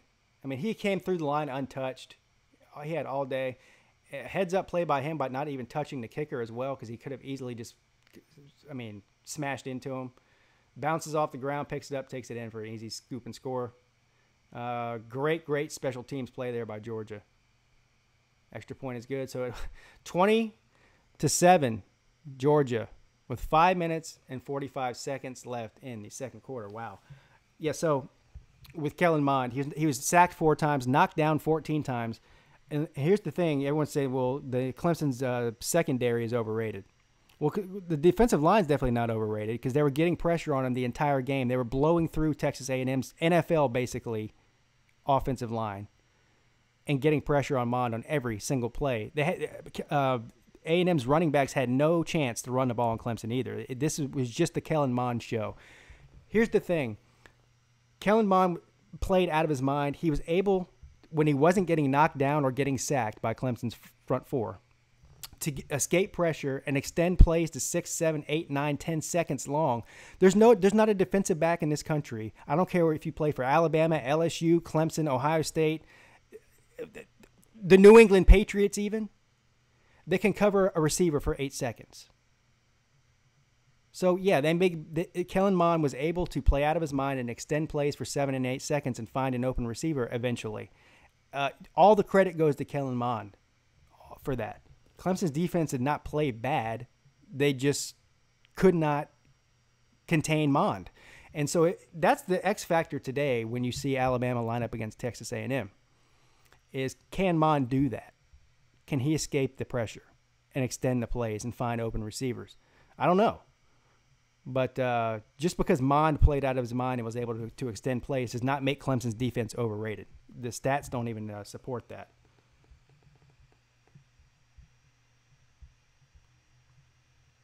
Who on Texas A&M is a pro prospect? Catholic Church is right.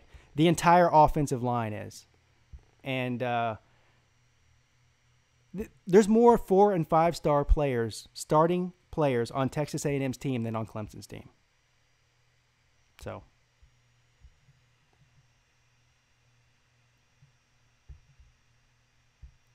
Pigskin Pete is a verified alpha male. Hey, what's up? What's up, Richard Neal? How you doing, sir? Doesn't matter if Fields or Fromm, they're not calling vertical shots. Yeah, no, they're not. They don't have to. The score is 20-6 or 20-7, Georgia, and Georgia still has not scored a single offensive touchdown in this game. It's unbelievable. Bad turnovers by Missouri for sure.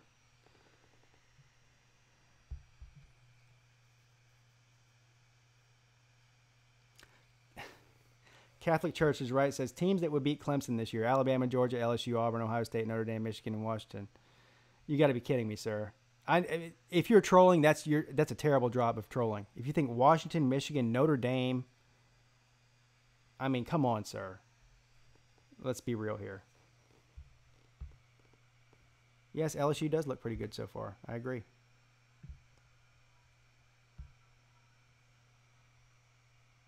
Let me tell you the difference between LSU, even Georgia, and Clemson right now. Sorry, I'm watching the replays here. Clemson's been consistently top 5 team for the past 8 years. And in the playoff 3 years in a row, and 2 national title appearances and a national title win. So consistency, it's great to have a good 3 weeks if you're LSU. Maybe you might be able to sustain that, maybe you might not. But don't get all crazy after 3 weeks and thinking that you're winning national titles just because you beat Miami and Auburn. It doesn't work that way. There's a Catholic guy saying bad words in here. Pixie and Pete, you play the fruit next week. Yeah, I can't wait. Can't wait to beat up, get our revenge on the fruit. I don't think he's really Catholic, but I believe me, Catholic people cuss more than anybody. I have Catholic runs in my family, so.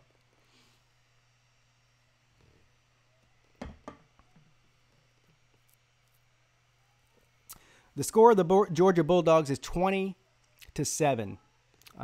For who asked that? Jason Fawcett. It's 20-7 with 5.5 minutes left in the second quarter. Georgia has scored 2 defensive touchdowns, and what else did they do? A field goal. That's it. No, 2 field goals.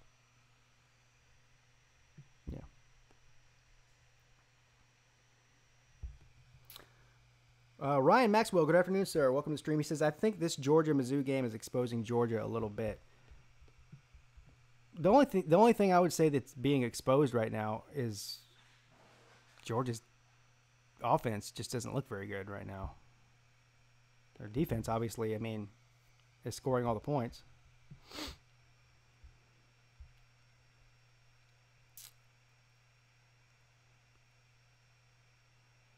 I'll be watching until halftime, then I'm heading to Neyland to tailgate, and while we go into for the game. Awesome, Hound Dog. I'm jealous that you're going to a game today.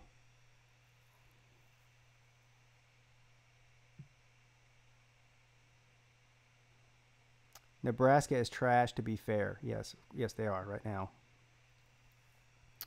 Touchdown, North Carolina, says Uncle Luke. Who's North Carolina playing again? I already forgot.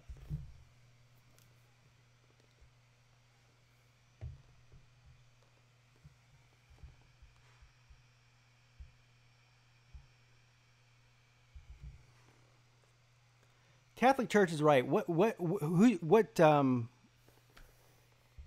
team are you a fan of? Because you don't seem to be saying anything about your own team. All you do is come on here and talk about our team or whoever else's team. Who's your team? Answer me that. Answer me that question, and then I'll answer whatever stupid questions you keep asking me on here. What jersey is this? This is Sammy Watkins' jersey from the Bills when he got drafted. Two teams ago. All right, here we go. 5 minutes and 15 seconds left in the second quarter. Sammy Watkins had a a decent game last week. Yes, he did. Chia Chun Hisu says, what makes Tua so special? Yeah, I don't know. The fact that he throws touchdowns at will and looks amazing. I don't know. I mean, that's a pretty simple question to answer. The thing that makes him special is he plays great. Offense is definitely struggling today and not looking explosive like they usually do, says Southern Buck 352. Here we go.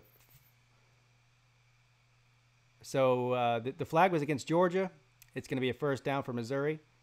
And it looks like another flag on the play. And I think this one might be against Georgia as well. Georgia's had at least 10 penalties now, if this one's against Georgia.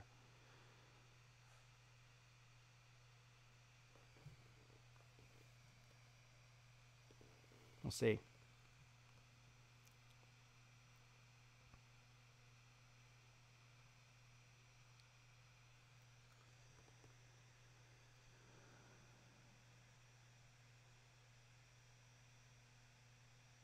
R6 God says, do you think the Dogs will be number 1 this year?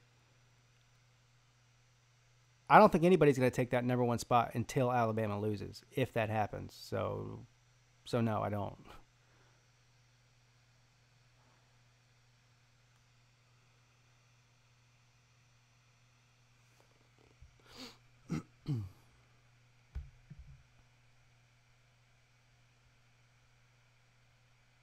Did Mike Evans go to Clemson? No, Mike Williams did, though. All right, here we go. 1st and 15. I guess the penalty was against Missouri. And they gained, I don't know, a couple yards there. It's going to be 2nd and long. 5 minutes and 5 seconds left. 2nd and 11, to be exact. 5 minutes and left in the second quarter. 20-7, Georgia leads Missouri. Here we go. Missouri's at their own 39-yard line. Drew Lock in the shotgun. Drops back to pass. Dumps it off to the right to the running back. Running back was fighting for some yards and only gains about 3 yards. What was that? That just wasn't a very good play. Anyway, it's going to be 3rd and about 7.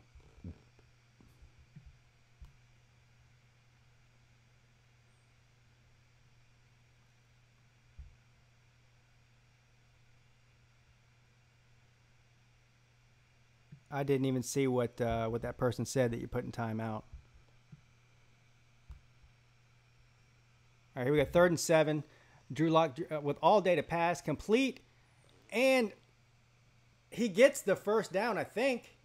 Yes, he does. Big time first down for Missouri. Listen, Missouri really needs to score a touchdown right now. They have just been moving the ball up until this drive, or maybe the drive before. They have just been moving the ball at will on Georgia almost the entire first half, and just haven't been able to really get much out of it except for that one touchdown. So with 3 minutes and 50 seconds left in this quarter, Missouri right now, if you're a Missouri fan, is there a Missouri fan on here? So somebody let me know. If you're a Missouri fan, you want to score a touchdown going into the half here.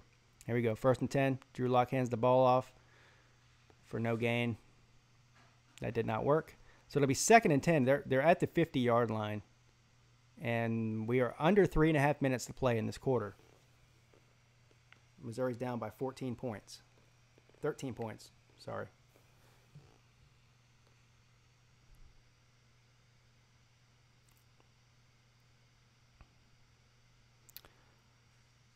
I see some of your questions. I'll get to those in a second. I'm just trying to watch this here for a second. Call this here for a second. All right, 2nd and 10 from the 49-yard line. It's complete pass, and he's about 3 yards short, so it's going to be 3rd and 3. They are in Georgia territory, though, now. 3rd and 4 is what the official number is there. 2 minutes and 40 seconds left in the second quarter, and, of course, Missouri trails by 13 points.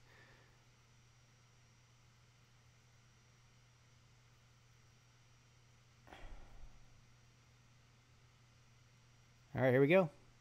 Got 4 wide receivers. Drew Lock back to pass. He's pressured. What was that? I don't even know if that was a pass or a fumble. What are they calling it? I don't know. I don't even know what they called it on the field. I don't even think they know what happened. They're calling it a pass. All right, so incomplete pass. It'll be 4th and 4. He had no time to do anything. As soon as the ball was snapped, he just had 2 Georgia defenders in his grill. And he's lucky that he didn't fumble that because he barely got that off. They're going for it. Missouri's going for it, and why wouldn't you? What do you have to lose at this point? 2 minutes. Now they're going to review it. Shit. All right, while they're reviewing this, I'll go back and answer some of your questions here. Catholic Church is right. Says Drew Lock is the most overrated player I've seen in a long time. Man, sir.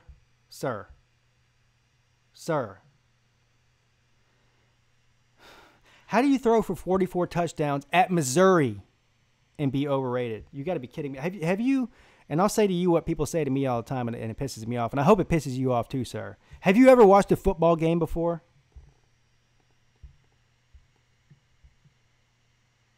Four Georgia players are going to be getting yelled at halftime, says Joshua Sanders. Good afternoon, Joshua.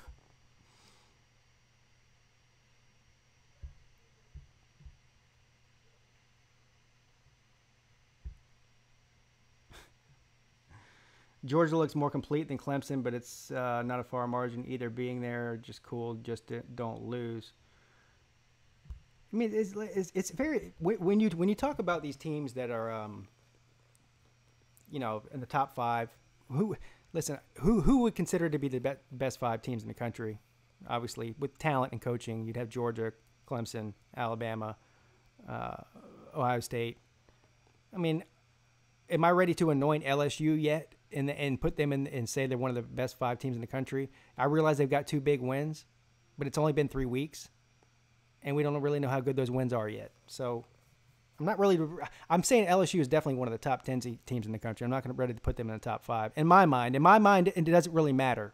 I mean, the only poll that matters is the college football poll. So take what I say with a grain of salt.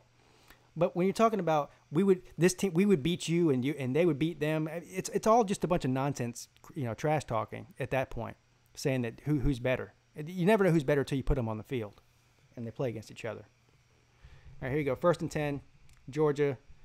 So they're calling it. I don't know why Georgia got the ball back. I guess they reversed the call and they said it was a fumble. So Georgia's got 2 minutes to put some more points up here. They're running to hurry up. 2nd and 1 from the 45-yard line. Fromm throws to his right. Complete and goes out of bounds at about the 40. So in Missouri territory, Georgia is looking to capitalize on this turnover. Again, another Missouri turnover. That would be, 3 today in the first half? Inside of 2 minutes now. 1st and 10, Georgia.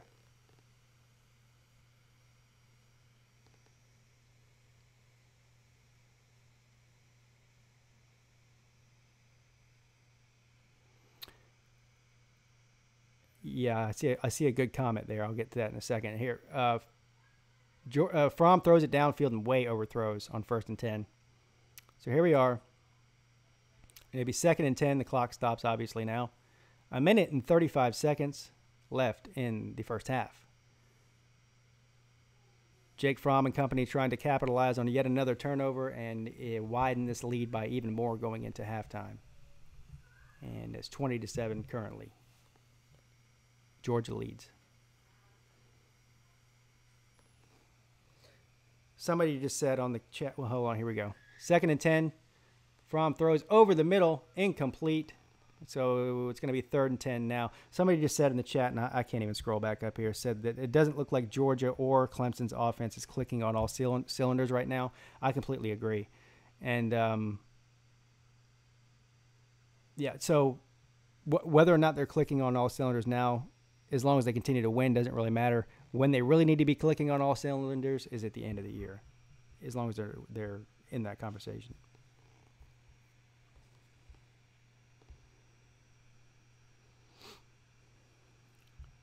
All right, here we go. 3rd and 10.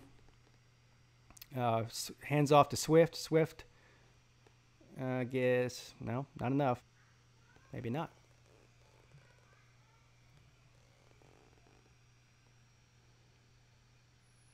Maybe not. Looks like they're staying on the field. Going for it. 4th and 6. 1 minute and 4 seconds left. Nope.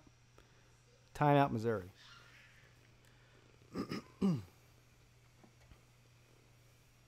Look at Kirby Smart. Everybody, if you're watching TV, look at the screen right now. Damn. He looks like he's about to have a seizure. How old are you? Older than you think. I was alive when... Let's put it this way. This is what I will tell you. I was alive when Clemson won their first national championship. And that was in 1980. So just you do the math, sir.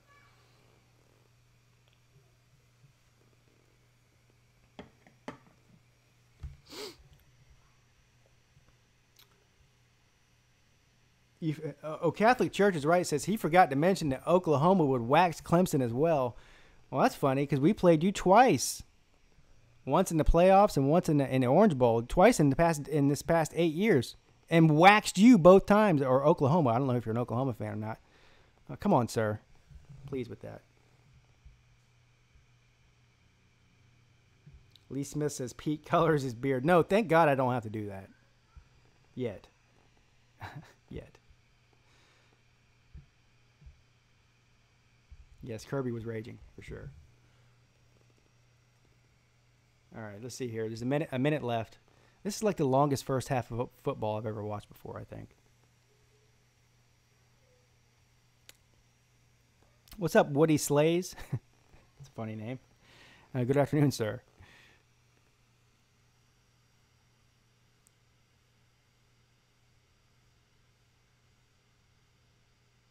Another flag. That was against Missouri. Missouri just imploding. All right, so here we go. 4th and 1, a minute and 4 seconds left in the first half. Georgia leads by 13 points. And Georgia is knocking on the door. We already know what this ball is going up the middle with the running back. And, of course, it is. And they stopped them. Wow. When you've got a 13-point lead and you've got one of the best field goal kickers in the SEC, if not the country, in Blankenship, what's Georgia doing? Whatever. Anyway, they went for it. They didn't get it. So with turnover on downs, there's a minute left now, and Missouri's going to take over on downs.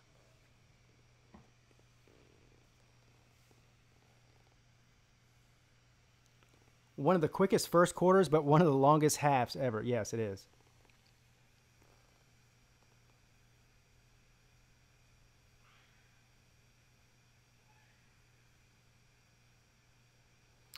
Y'all don't have Deshaun Watson. You know that, right?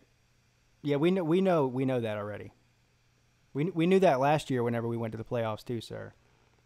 So, hey, what's up, Paul Jameson? How you doing, sir? Hey, 1st and 10, Drew Lock, complete. Incomplete rather. So 2nd and 10. Missouri's trying to at least get a field goal here to make this a 10-point game.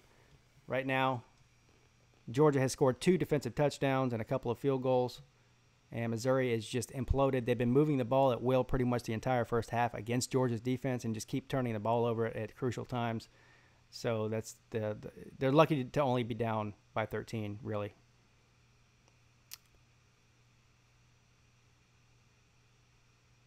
I don't even know how to describe what I just saw. I think Drew Lock fumbled it, but they got it back. Anyway, so here we go. The clock is running. Missouri does have one timeout left. There's 34 seconds left, and it's going to be 3rd down.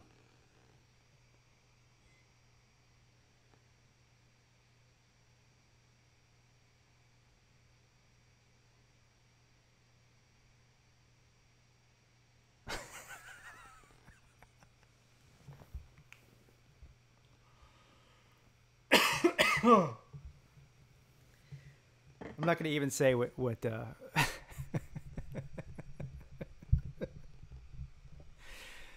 Oh my God. I'm not going to say what I just read. You guys can read it for yourself. All right, here we go. 3rd and 16, and half is over. There we go. So that's the end of the first half. according to the clock on the screen, but the players still think they're playing for some reason. What's going on? All right, half's over. That's what I thought. All right, guys. So it's halftime. 20-7, Georgia is leading. I'm going to take a quick halftime break. I'm going to go pee and get another beer and all that. So I would suggest you do the same. I'll be back in maybe 5 minutes at the most. So don't go anywhere. Second half of the game coming up, and that's it. Hold on. Let me do something here.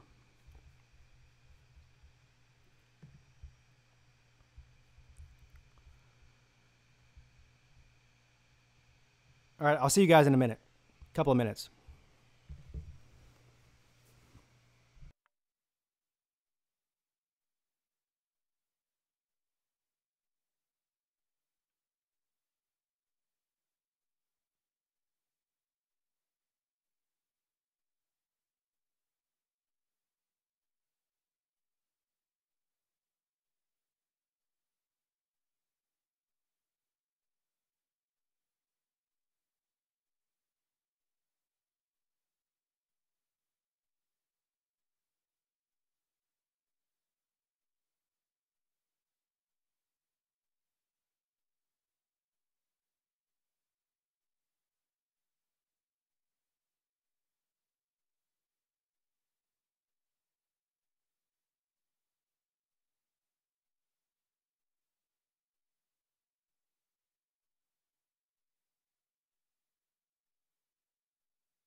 All right, guys.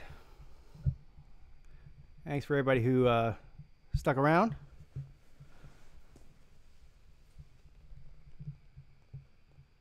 Watched some of these replays from the game last night, Washington State and Southern Cal. Southern Cal won by a field goal at the last minute. So let me see here.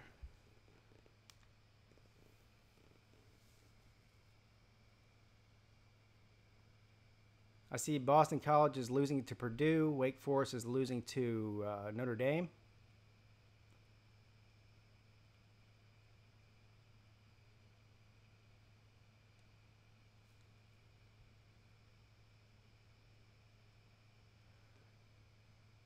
My first half takeaway from this Georgia-Missouri game, and the score is 20-7. But I really think if you're a Georgia fan, you've got to be a little bit disappointed in your offense. The fact that they haven't scored an offensive touchdown is pretty alarming against Missouri's defense. Missouri doesn't have a very good defense. So if you're, I know I have some Georgia fans in here right now. If you're a Georgia fan, do you want Justin Fields to play in the second half? I'm surprised we haven't seen him yet, really, to be honest.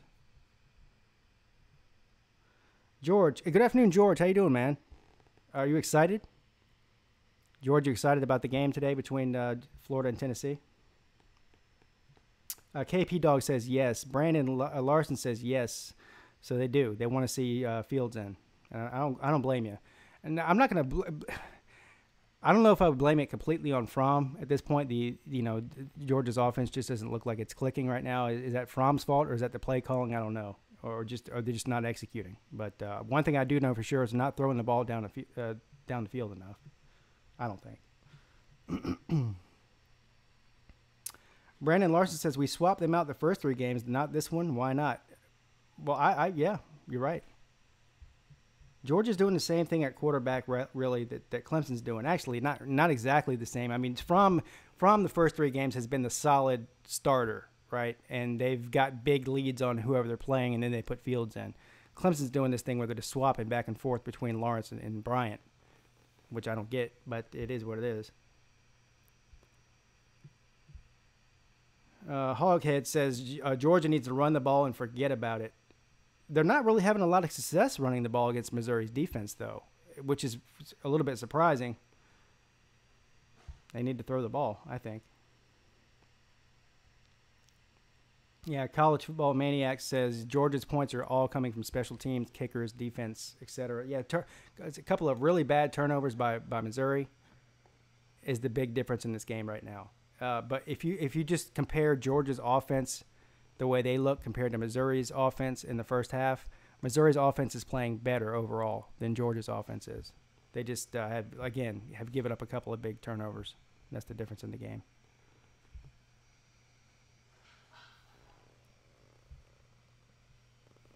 Air Max the Legend Killer says Purdue is bullying Boston College right now. I'm a little bit surprised about that. I haven't seen any of that game because I've been watching this game. I'm surprised about that. And I think a lot of people are surprised about that, really.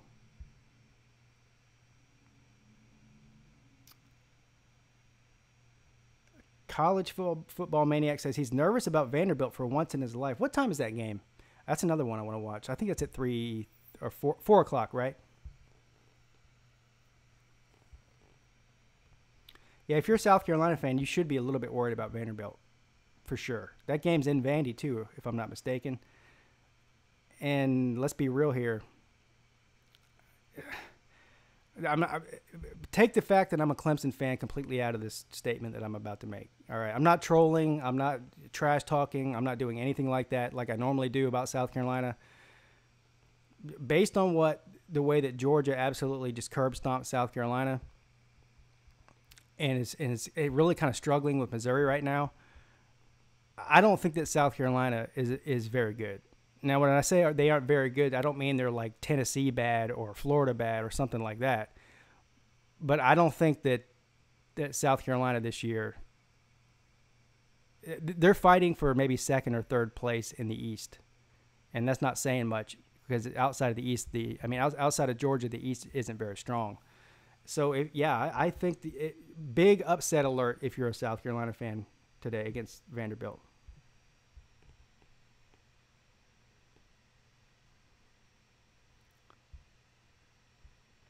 George says he would like to see Florida Gators play a complete game without any BS F-ups. Yeah. So George, what do you think about that? The other quarterback. I know there's Florida has a 3 quarterback situation going on right now, right? They have what's his name in their starter, and there's the guy that they brought over, or the true freshman that just came in there. And then there's another guy whose name I can't think of right now. They were talking about him on the College Game Day this morning. And apparently according to them, Dan Mullen is very close to putting in that guy in. And I honestly have never even heard of the guy before. I mean, I'm not any sort of expert on Florida's roster. But would you like to see somebody other than Felipe Franks start at quarterback at Florida? That's the question I'm asking you.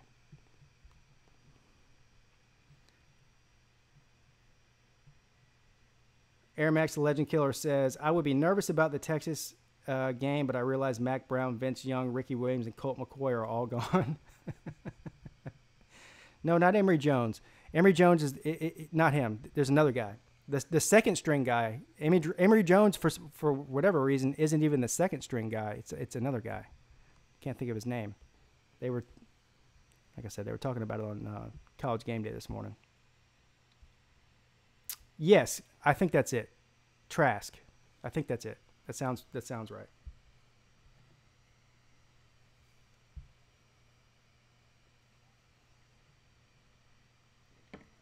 Franken Beans won't be replaced. Why not? Yes, Trask. That's the one. Dan Mullen does not have a real quarterback to whisper to. Kyle Trask and Air Max the Legend Killer is calling Kyle trash. What year is he? What is he? Sophomore, junior? I mean, what is he? I've honestly, again, never heard of the guy. I do know. Hold on. I do know Emory Jones. And, of course, I know Felipe Franks. I don't know the Trask guy at all. I don't know anything about him. Same reason Paul Johnson shouldn't be replaced.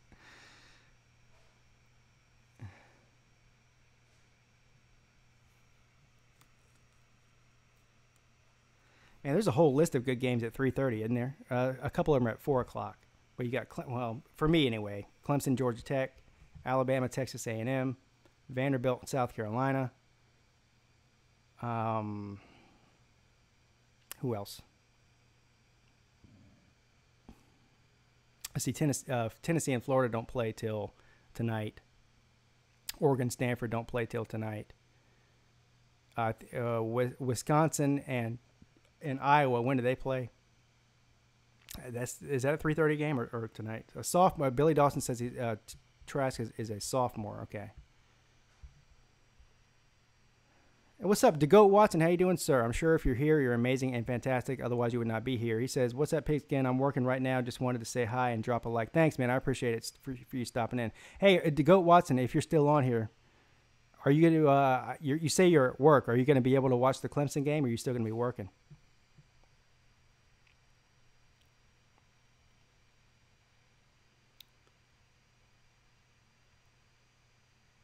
Lee Smith says, hoping Kirby melts down on the team and they come out raising hell. I'm sure they will. That's one thing I've noticed about Georgia ever since Kirby Smart's got there. Well, I don't know, but the first year, it was clearly a rocky year. They only won, 7 or 8 games. Anyway, every game they played last year, particularly the big games, and so far this year, he's like a master at halftime adjustments. That's one thing I noticed about Kirby Smart is they seem to maybe struggle a little bit in the first half, and they come out in the second half and look like a completely different team and just dominate. That's been their MO for the past year and 3 games. under Kirby. Pete picked Georgia Tech over Clemson. No way, sir. Never. Yes, there's a lot of good games today. Billy Dawson's at work, but he's going to be able to watch the Alabama game. You're like me. No matter what's going on, you'll find a way, right? That's the test of a true fan.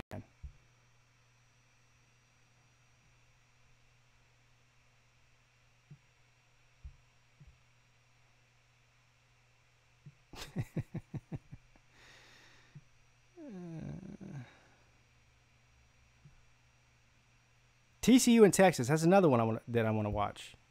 TCU and Texas, but we all know what's going to happen, says Air Max the Legend Killer. Well, what do you think is going to happen? I mean, I'm pretty confident in TCU winning that game.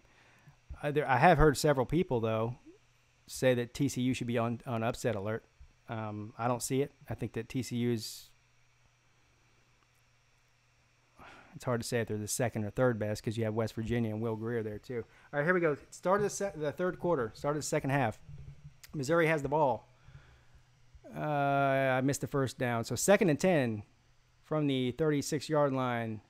And they run it and get 0 yards or even less than that. I don't know. We'll see where they spot the ball.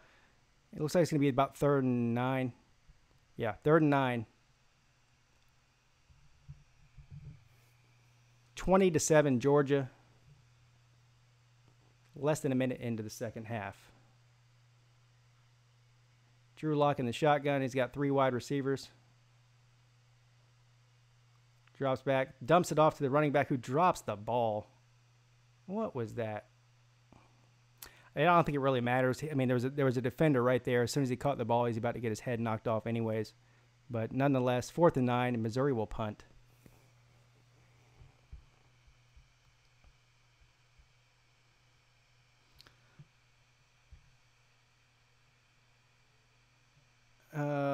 Purdue has been playing great defense. It's been a great game, says a Pack fan. All right, here we go. So Missouri punts the ball. That's a pretty good punt. Oh, it is dropped by the Georgia player, but he picks it back up. And then a big return, and he trips and fumbles it. No, he doesn't fumble it. Anyway, that was one of the weirdest looking special teams play I've seen in a long time. So Missouri punts it.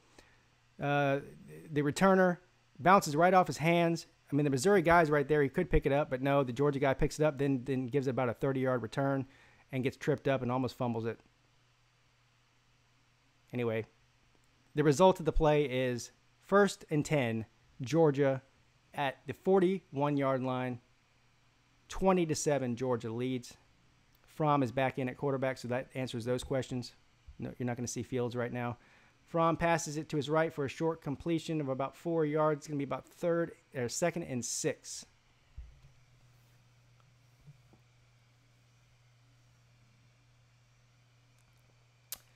Fromm is 7 for 15, 70 yards, 0 touchdowns, and 1 interception. That is not good stats, folks, if you're a Georgia fan for Fromm. That's just pretty pitiful, actually, for an entire half of football against a mediocre defense. All right, here we go. From the 45-yard line, 2nd and 6. Fromm in the backfield. I can't even see who's to his. Looks like Swift is in there. Anyway, completes the pass to the right for a 1st down. 1st down, Georgia.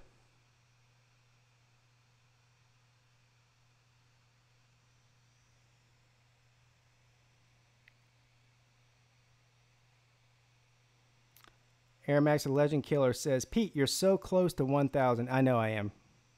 And that's a big thank you to everybody in here for sharing and liking my stuff and continuing to watch. So that's on you guys, not me. All right, here we go. 1st and 10, Fromm hands the ball off to Swift. Swift up the middle, bounces out to the right, and still fighting. He made lemonade out of lemons on that one. It looked like probably about a 2-yard gain, and he fought his way all the way up close to the 1st down marker. It's going to be 2nd and 3. That was a hell of a run by Swift there. He had about 10 guys on him. So 2nd and 3, Georgia.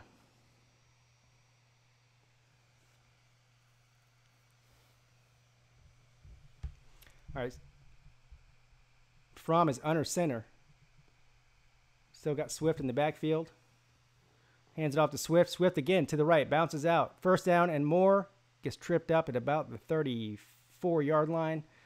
1st and 10, Georgia. Georgia is now doing what Georgia does and just and I don't know why they weren't doing this in the entire first half. We saw a lot of Holyfield, and actually Holyfield did make some good runs. But Swift right now is looking like he's the feature back. As soon as I say that, Swift goes off the field, and Holyfield comes back in. So here we go. 1st and 10 from the 33-yard line in Missouri territory. From under center. Play action pass. Throws it. And it's caught in a touchdown by Georgia. They got him on that play action, didn't they? That's what having the running game clicking like that does for you. That's the first play action pass I've seen from Georgia today, and it ended up in a touchdown. There you go.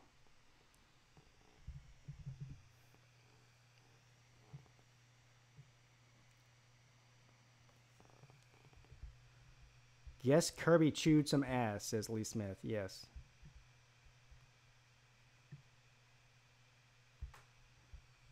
Clemson Owns says, good night, Missouri. So, again, now it is 27-7 Georgia. I know it's just the beginning of the second half here, but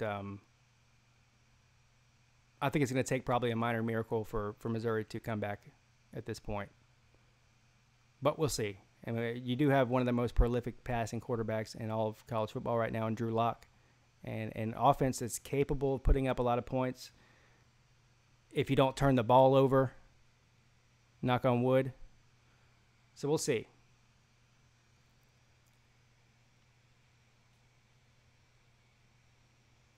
The score is 27-7. Tristan Dynamics currently.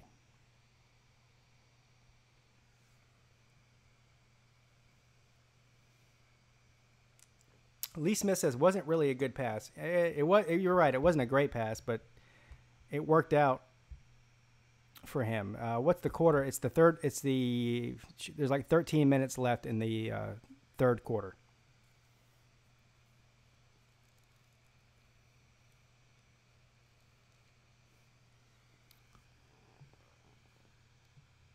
Catholic Church is right. Keeps saying that Drew Lock is overrated. I mean, I don't know if you think you're an NFL scout or something, because I'm gonna tell you that Drew Lock is probably going to be the first or second overall quarterback taken in the draft when he comes out this year. So you can keep saying he's overrated, but the people that actually make a ton of money to evaluate quarterback talent disagree with you, sir. Drew Lock's problem is not Drew Lock. Drew Lock's problem is the fact that he plays for Missouri. And that's pretty much that simple. Drew Lock's a great quarterback.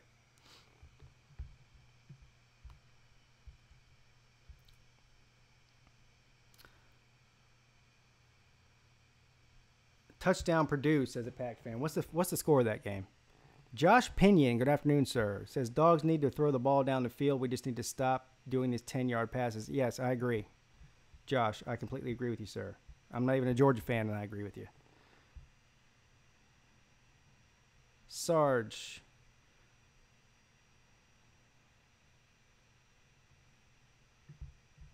Saying that other than Clemson, the ACC looks horrible. I mean, it looks horrible mainly because Florida State is crap, and we don't know about Miami yet. I mean, I don't know. I don't know what to think about Miami, honestly. But other than that, I mean, I don't know. NC State and Virginia Tech, I think, are still pretty good. So I mean, I don't know. It's hard to say. 30-7 Purdue over Boston College. Wow.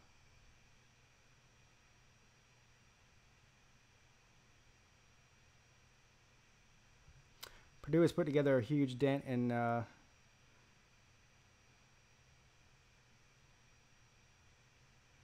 yeah, listen, if you put Drew Lock on an elite college football team, whether it was Georgia or Alabama or Clemson or Ohio State, or, I mean, probably 24 other football teams in the country, it would be a different story. It just, again, he plays for a team that's not very good.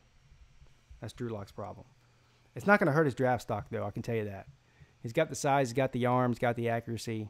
He's got everything that the NFL looks for in a quarterback. All right, here we go. So Georgia kicks it off. 11 and a half minutes left in the third quarter. 27-7 Georgia.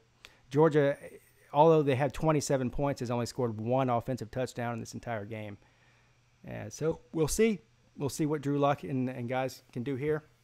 If they can go down and get a touchdown here, it would at least breathe a little bit of hope into this Missouri team. If they don't, then I don't know what to say. I think the game's probably pretty much over anyway. It's hard to come back from a 20-point deficit against Georgia, but we'll see what they can do.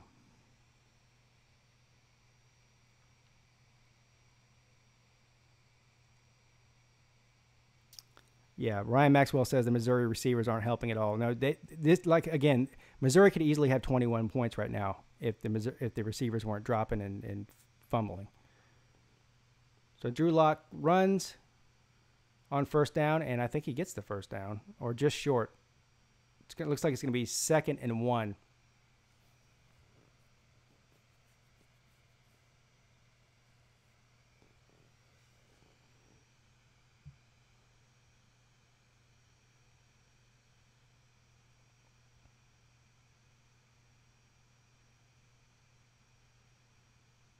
All right, here we go. 1st and 10, they did give him the first down from the 30-yard line. Lock throws it for a short pass, and big gain there. So it's going to be 1st and 10. Missouri. I don't care who wins the game, honestly. I'd like to see Missouri score here to keep it interesting, though. Drew Lock throws to his right, complete for another first down. A couple of first downs in a row there. And Missouri has really picked up the tempo. They're playing very fast right now. From Georgia's 40-yard line in Georgia's territory, Drew Lock, 1st and 10. Hands the ball off. And about an 8-yard pickup there by the running back. Or 7-yard pickup. It's going to be 2nd and 3. They officially calling it 2nd and 4. 10 minutes left to play in the third quarter. 27-7. Georgia leads Missouri. And Missouri is driving. Really, quite honestly, they're playing quickly. They put together a pretty impressive drive to this point so far. We'll see what happens. From the 33-yard line, Drew Lock takes the snap, hands the ball off. Another first down by Missouri. Inside the 30-yard line, looks like to about the 28-yard line. 1st and 10, Missouri.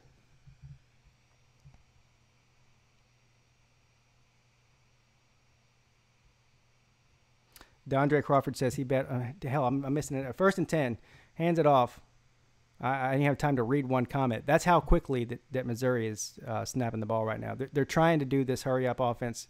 They were doing it in the first half too, but not this quickly. They weren't. They've really picked up the pace. They're trying to get Georgia on their heels and wear them out. I'm not a real big fan of these hurry-up offenses just in general. I realize that they can work, especially if you're the inferior team. They can work for you, but I just don't like them. All right, here we go, 2nd and 9. And they hand the ball, runs up the middle for about 2 yards, so it's going to be 3rd and 5. Missouri. From the 23-yard line in Georgia territory. Missouri is outgaining Georgia in rushing yards in this game so far, which is pretty remarkable. Here we go. Drew Lock, 3 wide receivers. Over the middle, complete. Down to the 11-yard line for a first down. Missouri moving the ball at will pretty much on this drive, and very quickly they are doing it. 1st and 10. 1st and 10 at the 11. Missouri snapped, almost intercepted. The ball was batted down at the line of scrimmage by the Georgia defender and almost intercepted, but Missouri almost just blew it again there. Lucky they did not turn that ball over. Here we go, 2nd and 10 This drive has been 9 plays and 64 yards in 3 minutes and 21 seconds. Can Missouri actually finish? They've been doing this all day, driving down the field at will and then just imploding and turning the ball over. Can they actually finish and get a touchdown here? We'll see. 2nd and 10 from the 11-yard line. Drew Lock. Ball is snapped. He hands it off. No, he doesn't. Throws it into the end zone, and they're going to throw a flag there. No flag. Incomplete, so it'll be 3rd and 10. 8 minutes left in the third quarter. 27-7 Georgia. Critical third down here. Missouri, if they have any prayer in hell or heaven or however you want to look at it, having a chance to compete in this game and come back, they've got to get a touchdown here.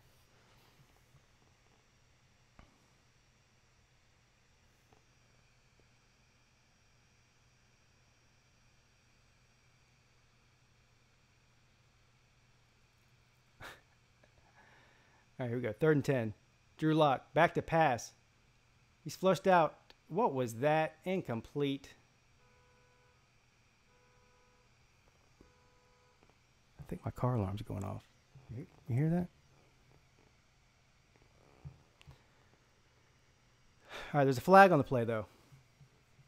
Is this going to be a holding against Missouri, or is it going to be some sort of interference on Georgia? That's going to be a defining flag here to see what Missouri does on this drive. Kirby Smart looks like he's about to have a heart attack. Personal foul. Roughing the passer against Georgia. Wow. So what this does is gonna put the ball all the way down on the 1 yard line, 1st and goal. Kirby Smart, I think he should probably check himself into a hospital, or somebody should put an oxygen mask on his face because he looks like he's about to die. Oh, did you guys see that roughing the passer call? I mean, Drew Lock, he's a hell of an actor, ain't he? That guy just barely touched him, and he flopped. He flopped like LeBron James does in the playoffs. All right, here we go. From the 6 yard line, 1st and goal. Missouri runs up the middle for a touchdown. And how is Missouri? I got to ask you a question, Georgia fans.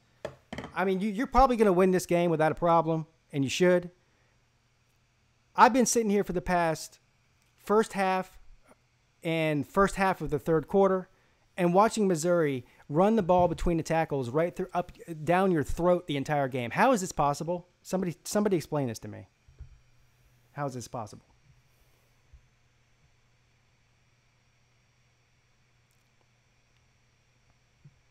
Yeah, I don't know what's going on with the timing out of people. Here, let me go ahead and nip this in the bud right now. I don't like getting on my mods for what they're doing. I'm trusting that you guys are doing the right thing as far as timing people out and not timing them out. Here's the rules here. If they used any racist comments, blatantly homophobic comments, if they spam, or if they just if they all they do is get on there and say the F word 50 times in a row and then time them out. If they're just trolling you and trash talking, don't time people out for that. Now I don't know if that's what happened or what didn't happen. I'm too busy focused on the game here. Just everybody calm down. I'm trusting my mods are doing the right thing. All right, so here we actually have a game now though. 27-14. Georgia's leading Missouri.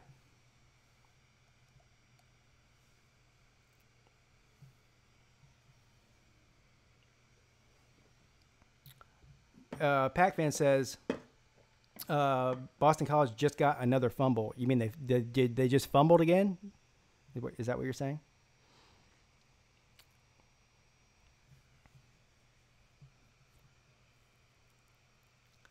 Dwayne Golden, good afternoon, sir. He says, let's go Dogs.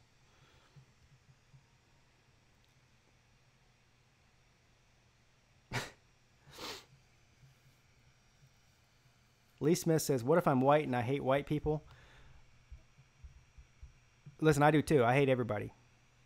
I'm an equal opportunity hater. So.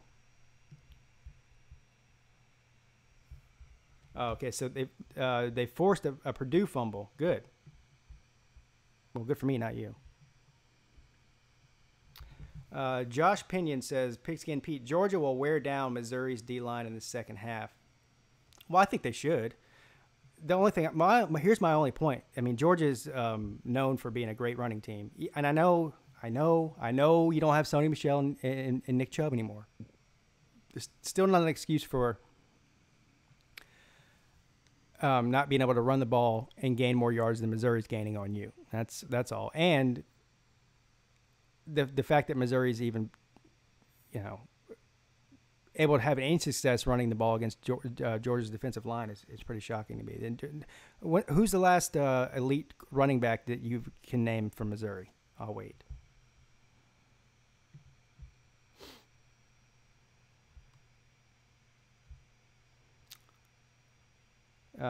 Catholic Church is right, has a major hard-on for Drew Lock for some reason. He hates Drew Lock. He thinks Drew Lock's overrated. He thinks Drew Lock sucks. He thinks Drew Lock's going to get people fired in the NFL.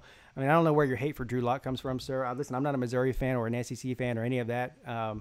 But a big return by Georgia on the kickoff there, all the way up to about the 35-yard line. I don't know what your problem with Drew Lock is. Did he like steal your girlfriend or something? Michigan running all over Nebraska in a complete rout. Man, my Vegas locks of the week aren't looking too good. 46-0 Michigan over Nebraska. Nebraska's terrible.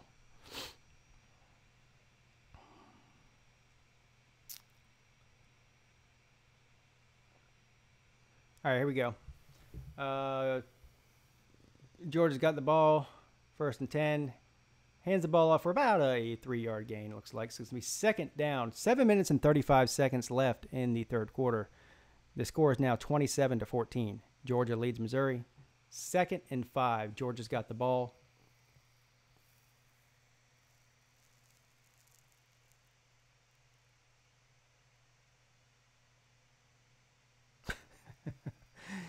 All right, here we go. 2nd and 5 from the 38-yard line.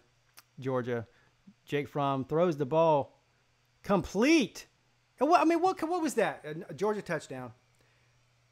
A terrible defense. See, this is why I've been saying that Georgia should be throwing the ball more, because Missouri's pass defense is absolutely atrocious.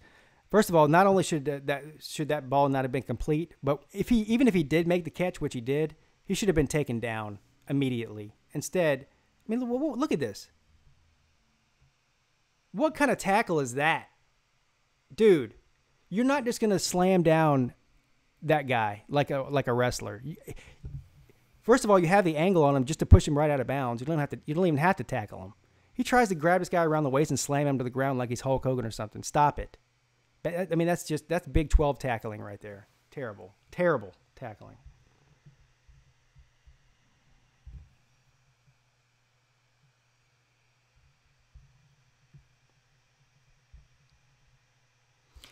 Catholic Church is right. Still has yet to tell me what team he's a fan of.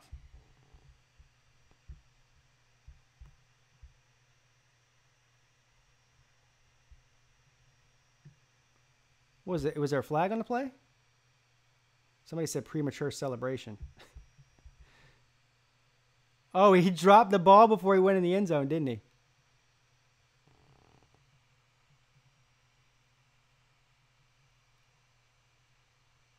Why do these guys? This happens almost every week in college football. These guys do that.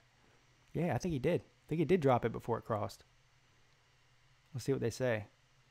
I'm telling you what. If I got a receiver that drops the ball before they go in the end zone like that, he's not playing another snap in that game. He's benched. Period.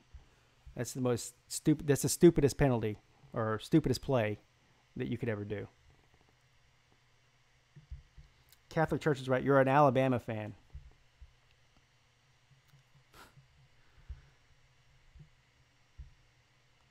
So it's whatever. So all you do as an Alabama fan is you go around and talk about how terrible the rest of the teams are, right? He's one of these Alabama fans that just became an Alabama fan in 2008.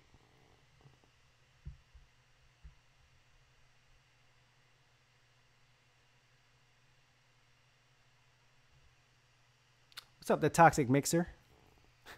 That's a pretty good name. Yeah, the play's under review. I mean, listen, does it really matter? It's called a touchdown on the field, even if, well, if it is a fumble, what is it going to be a touchback? What? I mean, what's going on here?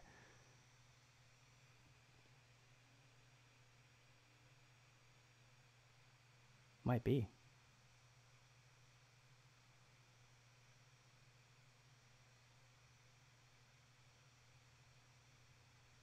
It's so close. It's hard for me to tell what he did.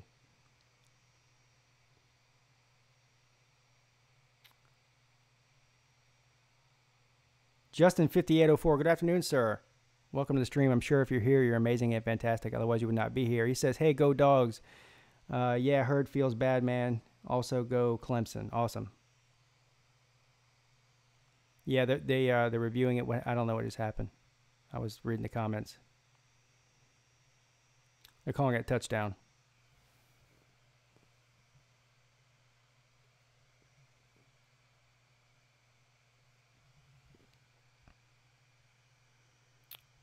And Georgia's going for a 2-point conversion. So it's official. It's been a touchdown. 33-14.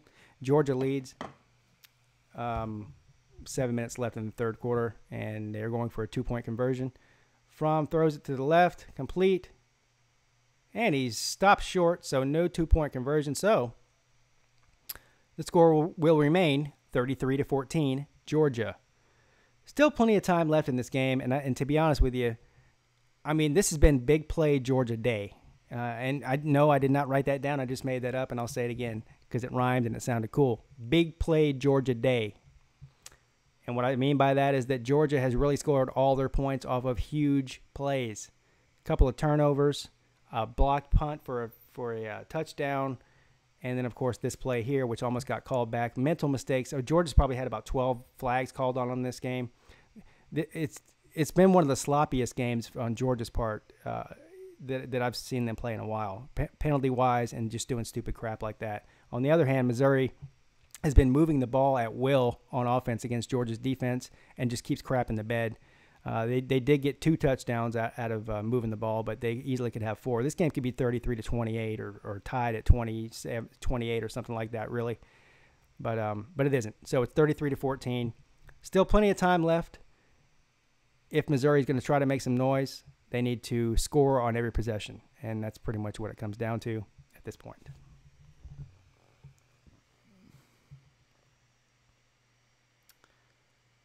Justin says, "You're such an amazing commentator." I don't know if you're trolling me, if you're being serious, if you're trolling me. Either way, thank you, I guess. Kirby will get on his ass this week at practice, like he did Baker at the South Carolina game.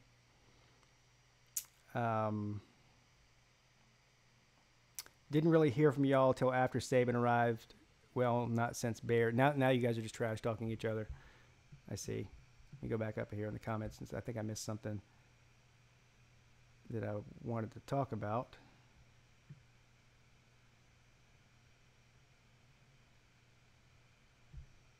Yeah, I'm just ignoring you now. Catholic Church is right, guy.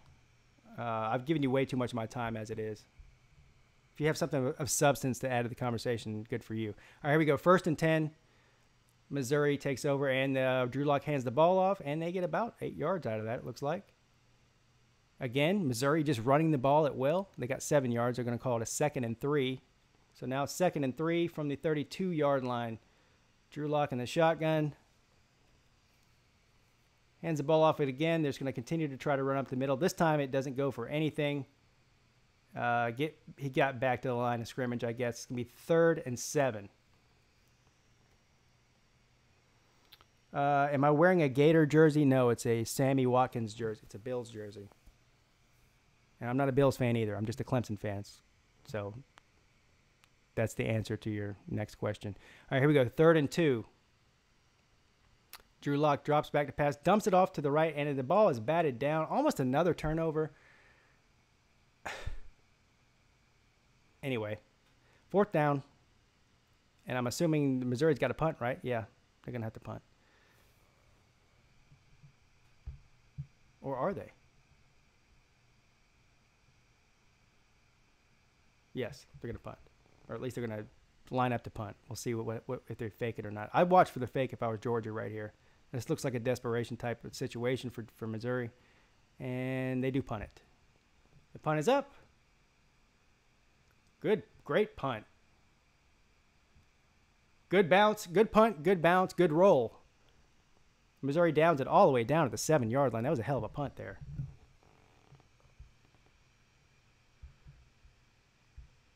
Notre Dame 35-13 over Wake Forest. Oof.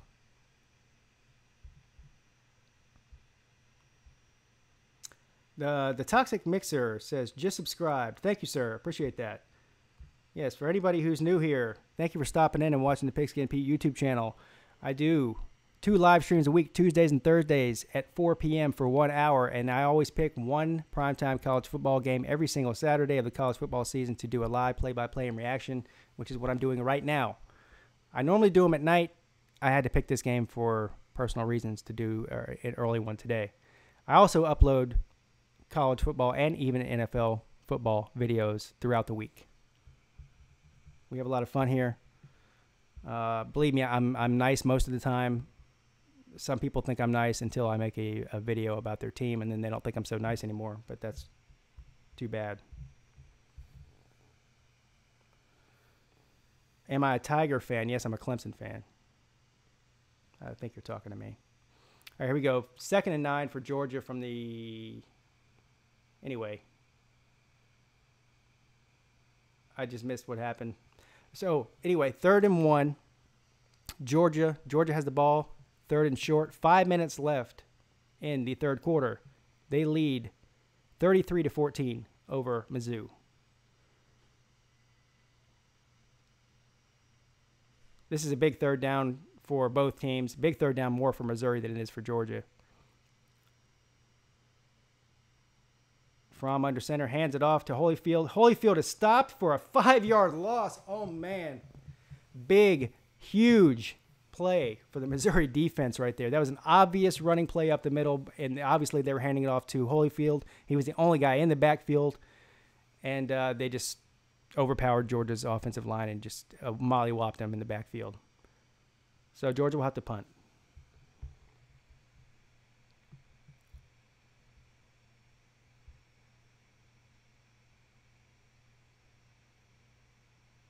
Air Max, the Legend Killer, says Clemson, Bama, Oklahoma, and Washington will be in the playoffs. That's a pretty hot take. I'm not sold on Washington.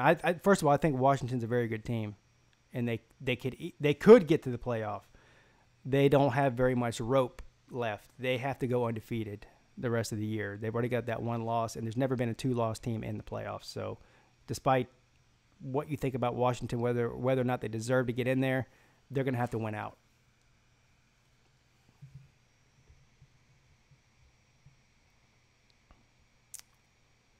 Lamar Stevens, good afternoon, sir. Let me see some of these people that have just checked in here because I don't think I've Q1 Lovies. I can't, whatever. You know who you are. Good afternoon. He says, I think they should let Justin Fields play the rest of the half. Would be a great time to gain experience. I agree. 100%, sir. Pac Fan says, who's your favorite non-Clemson player in college football? Well, you would probably have to say non-Clemson and non-Carolina Panther player because I'm biased in that way too. Let me think about that for a second.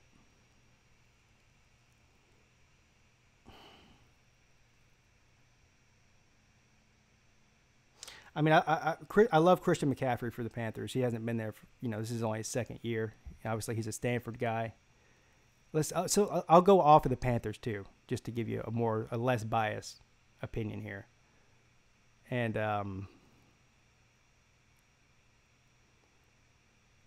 ooh.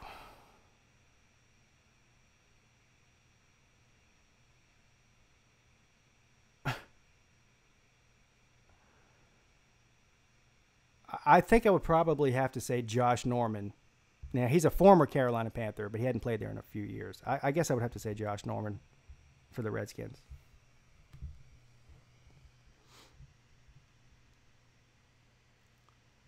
Z7 Jelly says Mecole Hardman should get more passes thrown to him. Well, they should be throwing a lot more passes to everybody on that team. Georgia this year has probably the most wide receiver talent that they've had in the past 20 years, all on their team at one time, and yet they're not getting the ball to them. So you can name a list of receivers and backs that are not getting the ball enough out of the backfield for Georgia. Boston College has 4 interceptions. Is that true? Wow.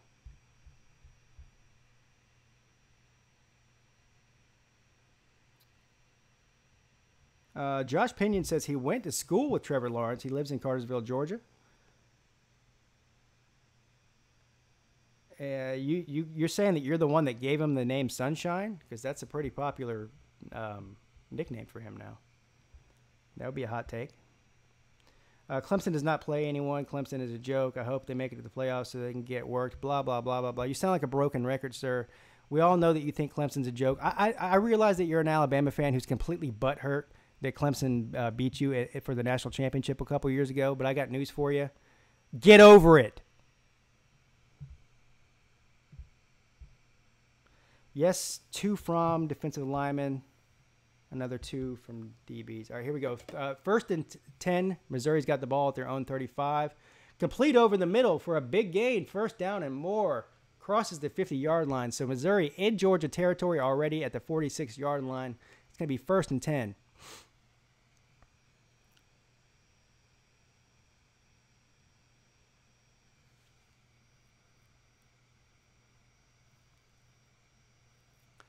All right, here we go. First and 10, Drew Lock. What was that? Almost another turnover. What are they doing? What? You've got to be kidding me. Is anybody watching this? I don't even know what that was. I don't know. Is this a double fumble? A triple fumble? An incomplete pass? What in the hell is going on here? I've never seen a play like that in my life, ever.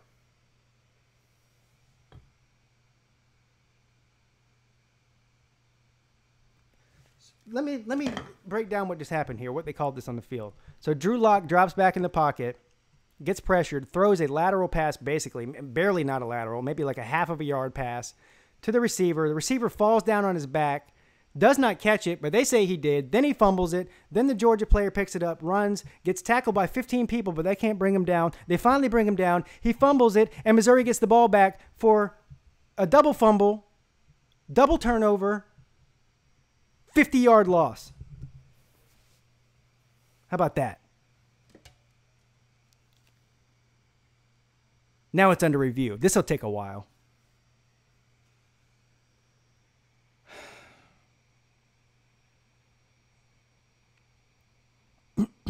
What's up, Prince? How you doing, sir? Prince 6'1" in the house.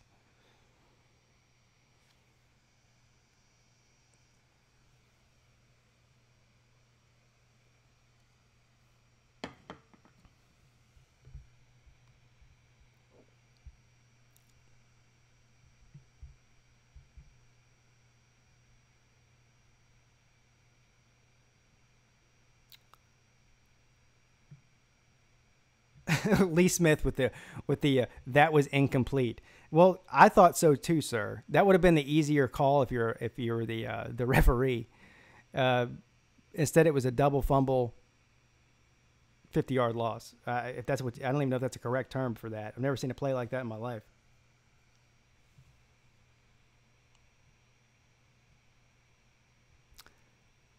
Yeah, I don't think it was complete either. Josh Pinion, have you heard from Catfish? Yes, I have. I did. I heard from him yesterday, and I think I got a message from him today too. Listen, Catfish is doing great. I mean, not doing great. Trust me, he's doing good. He's going to be okay. I mean, obviously he's banged up, and his truck's a mess. And again, anybody who can click the link in the description here and give a few dollars to the GoFundMe. We've received a lot of money already, but not enough. I mean, there's no such thing as too much, but We haven't hit our goal yet. I know that much. So anybody that can do that would be much appreciated. I know I would appreciate it, and so would Catfish. Here we go.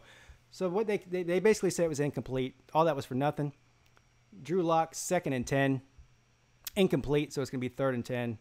And they had the ball at around the 50-yard line. And it's 3 minutes and 24 seconds left in the third quarter. Georgia still leads the ball game by 33-14.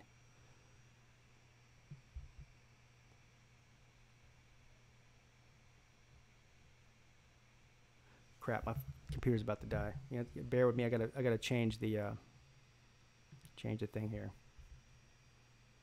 I'll try to commentate while I'm doing this. 3rd and 10. Keep one eye on the game here. Drew Lock back to pass. Complete. They're saying incomplete, but the ref says complete. Great catch if that was complete. The camera angle wasn't good on that. Hold on, let me change this so I don't lose here.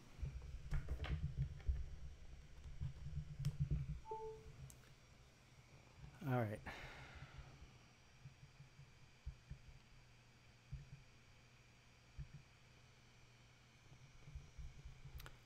First and 10 in the red zone from the 17-yard line. Drew Lock takes the snap, throws it away.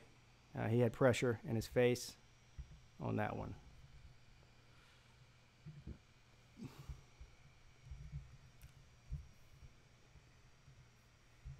Shit.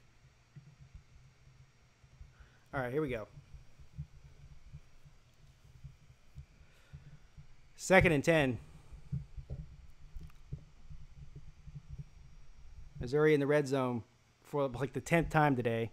Somehow they've only been able to muster a couple of touchdowns out of it, but here we go. Drew Lock takes the snap, complete at the 10-yard line. The receiver fights for more yards and gets the first down. Wow, great play there.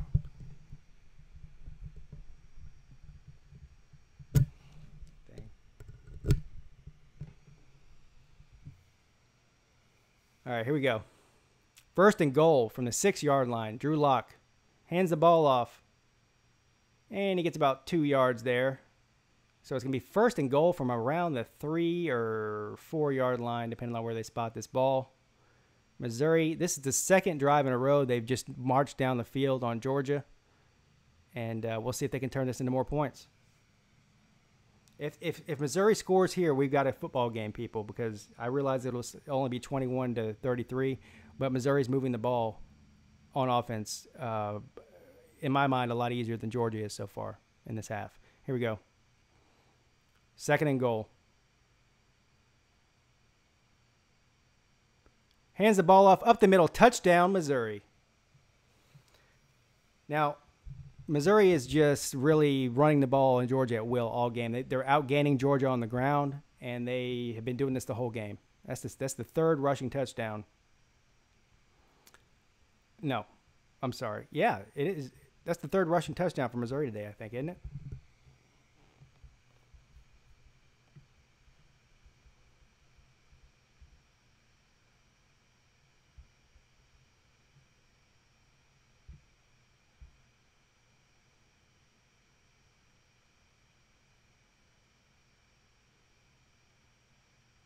It's just as good as the analyst that Auburn loses to LSU if they are a bad team, especially when you cite last season, says Lamar Stevens. Oh, so Missouri's going for a 2-point conversion here. We'll see what happens. Currently, a flag before the ball is snapped. False start, it looks like, on Missouri. Delay of game, even worse.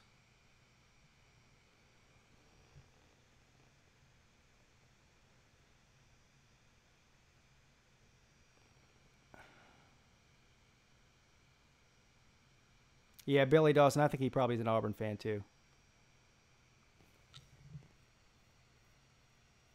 All right, here we go. I guess they're still going to go for it. It's just going to make this conversion a lot harder. So after the penalty, 2-point conversion all the way from the 8-yard line. Drew Lock drops back, throws it, and it's good. He was double covered right over the middle in the end zone. Drew Luck just throws an absolute strike, and the receiver makes the play. So here we go. A minute and 46 seconds left in the third quarter, 33-22. Missouri has scored 2 touchdowns unanswered in a row.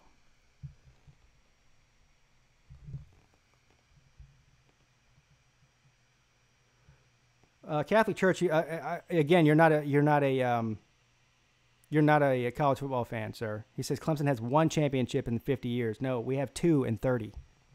Moron. Well, 38.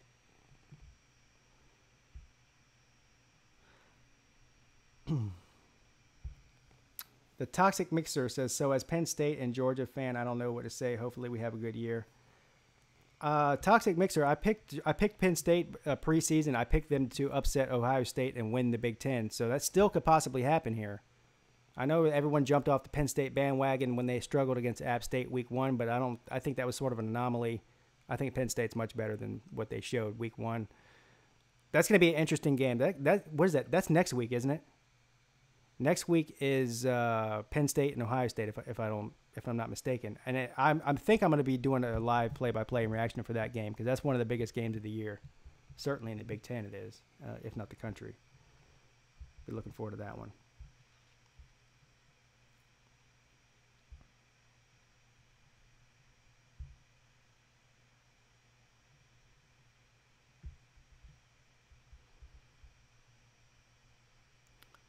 Toxic Mixer says, goodbye, Saquon. All right, here we go. 1st and 10, Georgia from the 25-yard line. Fromm drops back to pass and throws it out of bounds. I don't know what that was. I don't know if he got hit on that, but that was a pretty pitiful-looking throwaway pass there. All right, here we go. 2nd and 10, 33-22. Georgia leads Missouri. A minute and a half left in the third quarter. You know what really sucks? The Clemson game starts in 40 minutes. This is like the longest football game I've ever seen. This game might not end until 4:30, based on what's going on now. There's a Georgia player down that's hurt, looks like.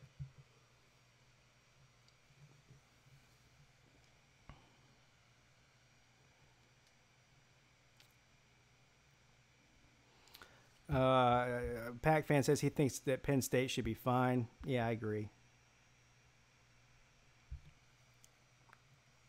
Yeah, we all know how many championships Alabama has. A Catholic Church. We all know that Alabama is the best football program in the country over the past 15 years. How many YouTube channels do you go on and tell people that and expect a reaction out of that? TCU, Ohio State, Clemson, OU, and Bama have finished in the top 10 higher three times in the last 4 years. Yes, that's true. This dude's just butthurt because he says he's an Alabama fan. But most Alabama fans that I know don't go around beating their chest about how everybody else in the whole country sucks except for Alabama.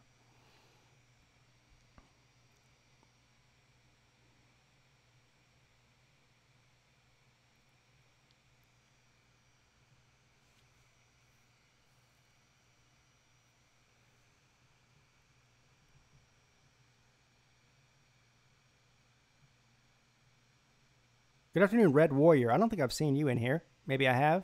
If I have, I apologize.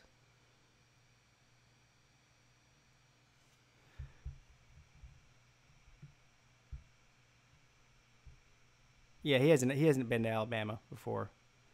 Listen, he became an Alabama fan in 08. We all know that. All right, here we go. 2nd and 10. Georgia with the ball. Hands it off. Swift with some swift moves. Hops over a guy. That was a hell of a run there. That's why everybody is so high on DeAndre Swift, is because of what he just did on that run right there. I know it was only like a 10-yard run, but he's got some moves, don't he? All right, so it looks like he got the first down. Just over a minute left in the third quarter.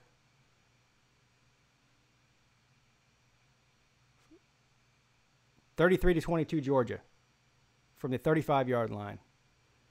Fromm is in the shotgun, hands it off to Swift. Swift Runs up the middle, and this time he's met by some Missouri defensive linemen who did not like that last run too much, and they just let him know about that. He got about a yard, I think, out of that. So it'll be 2nd and 8 or 9. 2nd and 7, they're saying.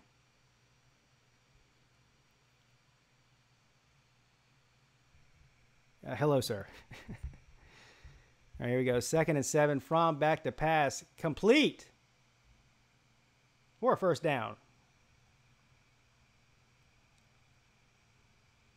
So, Georgia starts throwing the ball a little bit, and what do you see? You see that they're actually able to complete the passes, which we all knew they could do, but they've been refusing to do for the first 3 games of the season.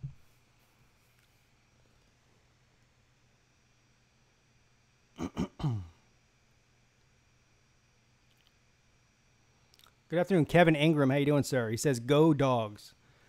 Excuse me.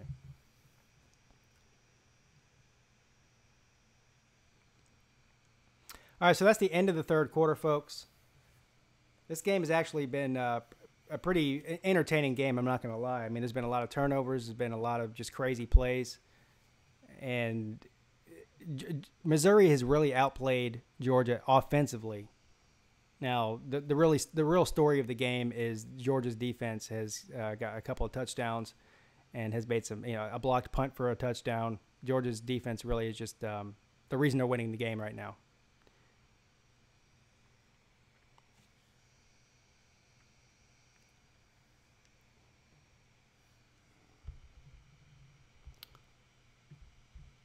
Where did I get these shades? They're called, I feel like I forget the name of them. They're called Shady Rays, I think. Anybody who is into sunglasses at all, and some of you may not be, there's a website called Shady Rays. They have polarized sunglasses. They have like a really huge selection, and they're like half the price of like Oakley's or Maui Jims or anything like that. I think these were like 40 or 50 bucks. And I've got a couple of pair. They've got a nice pair of aviator ones for like 70 bucks, and you can't tell the difference between those and Maui Jims if you hold them up next to each other, or if you look through the lenses.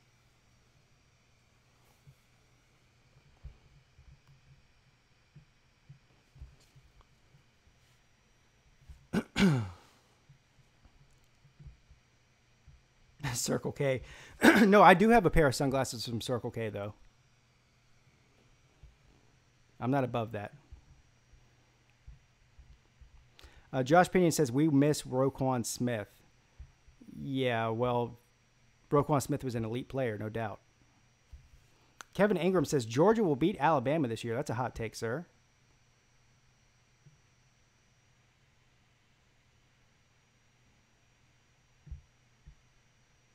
What's up, Catfish?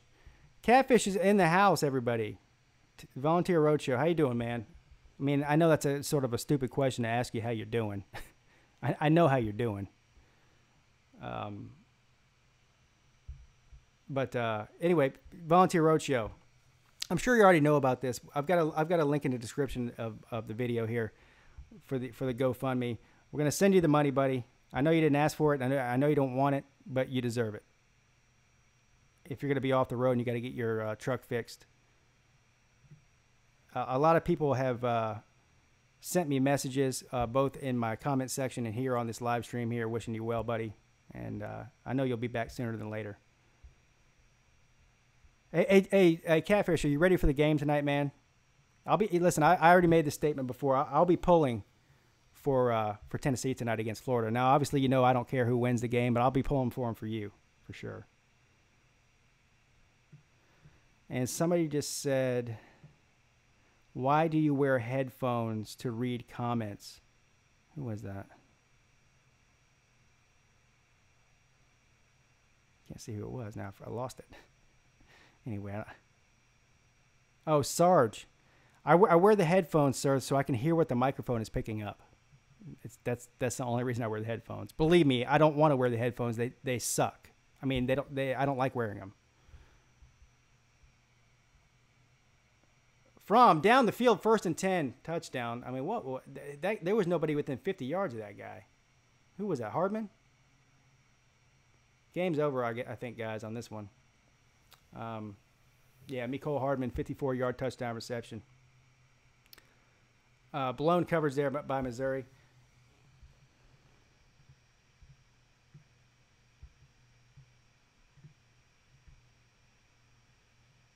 What about Jake Fromm and Riley Ridley? Hey, what's up, Small Vol? Everybody's coming in and checking in with me today. Awesome to see Catfish on here. Now Small Vol's on here. How you doing, Small Vol?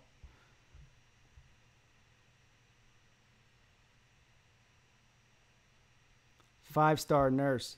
Yeah, I said that the other day. I said I hope that...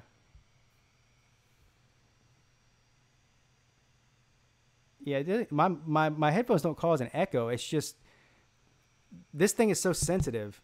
I've got kids in the house, other people in the house, especially in downstairs, and when I'm not wearing the headphones, it could sound like somebody's getting murdered down there, and it ruined the stream. With the headphones on, I can hear every little pin drop that this microphone's picking up. So if there's something going on in another room that's distracting the stream, I'll know about it. That's the only reason I wear the headphones. Believe me, I wish I didn't have to.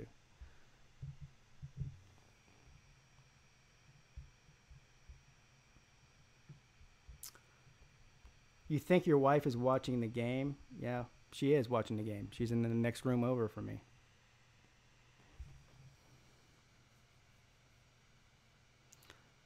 SX Glover says, Missouri fans are so annoying. Are they? I've never even met one. Literally, I haven't met one. I'm not saying there aren't any. I just haven't met one.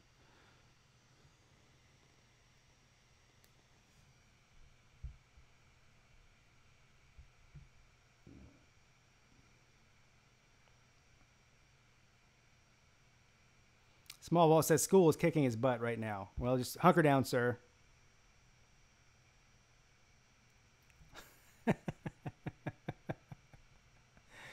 Georgia just scored, Sean Coffee. Yeah, Georgia's blowing the doors off of this game right now. There's 14 minutes and 50 seconds left in the fourth quarter. The score is 40 Georgia, 22 Missouri.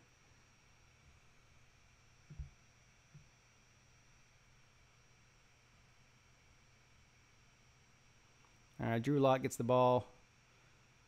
And it's complete for about 10 yards. Drew Lock is actually playing pretty good today. He's not getting any help, though. I mean, again, Missouri should probably have 2 more touchdowns than they have right now. And this game would be a lot closer if his receivers didn't drop the balls. I mean, he's been on point. Anybody that goes back and watches this game later, you'll see what I'm talking about if you haven't watched any of it up to this point. Drew Lock has really played well. But, again, he plays on a team that's just not that very good.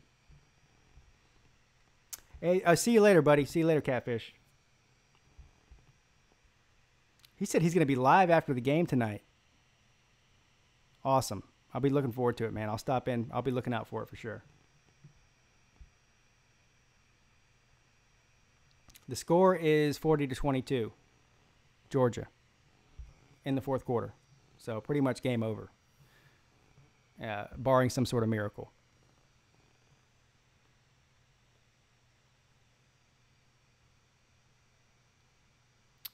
And Drew Lock hands it off and runs up almost for a first down, right around the 50-yard line, but be about a yard short. 3rd and 1 from right around the 50-yard line, Missouri.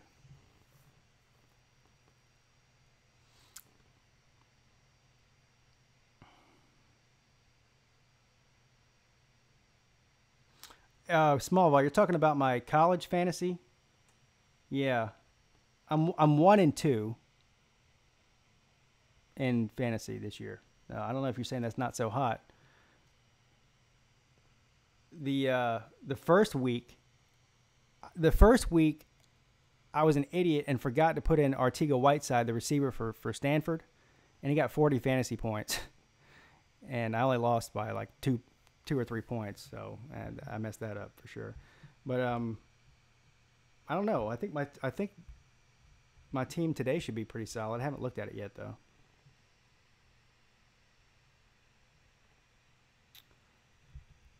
Yeah, Sarge says Nebraska's losing 56-3 to Michigan. Oof, that is bad.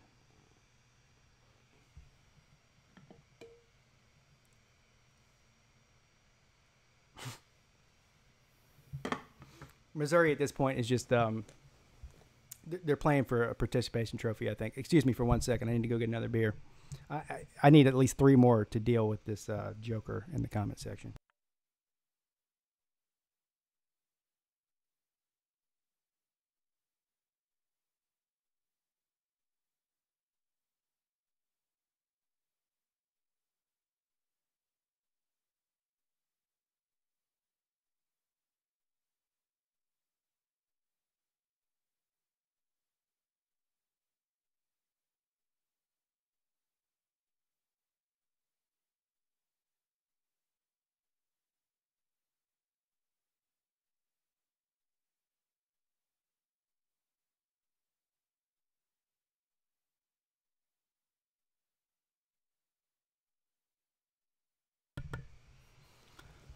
All right.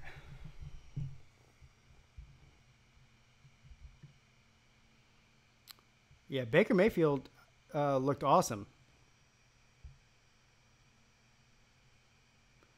Yeah, which NFL team do I like? The Panthers. Yeah, up there.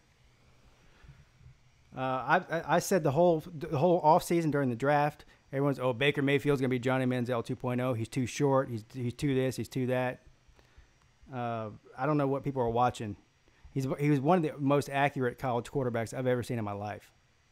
I mean, he's got a cannon for an arm. He's accurate.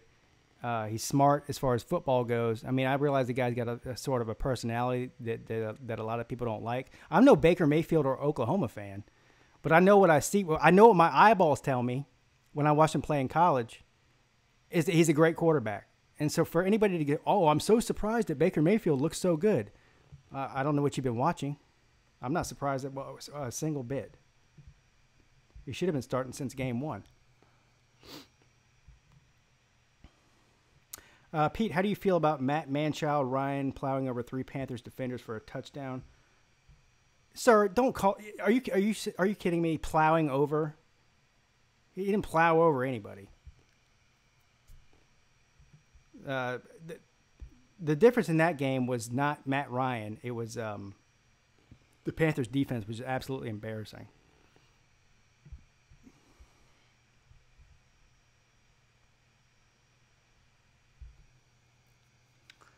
Kevin Ingram says, what about Marcus Mariota? I didn't think Marcus Mariota was going to be a very good NFL quarterback even when he was in college. He doesn't have an elite arm. He's not a very good arm talent. Now, I will say that Marcus Mariota is a playmaker. He can make a lot of plays with his legs, and I think he's smart. And I think Marcus Mariota is a great guy. I mean, who doesn't like Marcus Mariota, right? But he doesn't have the accuracy or the arm strength, in my opinion, to be an elite NFL quarterback. I think he's a good NFL quarterback. But when you're talking about, there's a big difference between good and elite.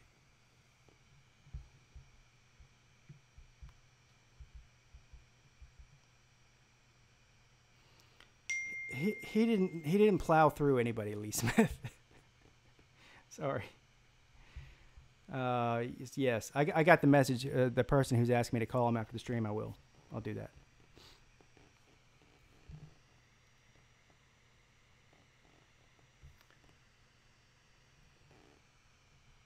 See something here. Hold on a second.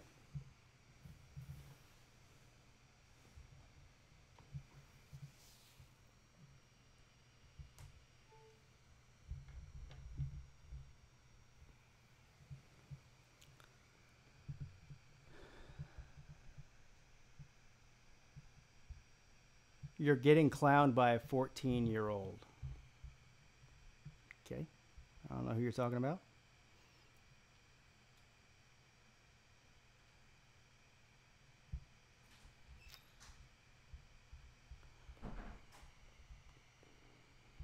All right, here we go. It's 11 minutes. This is like the longest game in the history of football. 11 minutes and 55 seconds left. 3rd and 3. Missouri still has the ball. And they get a first down and more. Be 1st and 10. The score is, by the way, 40-22 for anybody who's wondering. at this point. I almost stopped calling the game because I just thought the game was over, which pretty much probably is. But anyway, listen, 40-22 Georgia over Missouri. Missouri's got the ball. Missouri's driving. And like I said, there's 11 minutes left in the game. So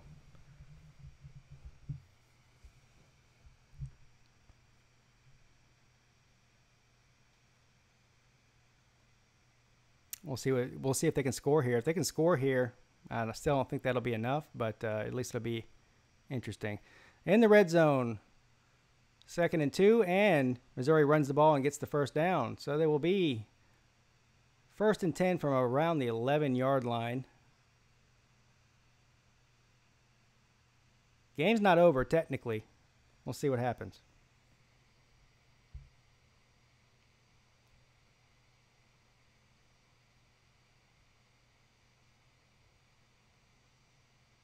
Dennis Wilson thinks that Miami's going to beat Clemson and Charlotte. He's crazy. 1st and 10. Drew Lock runs it for a touchdown.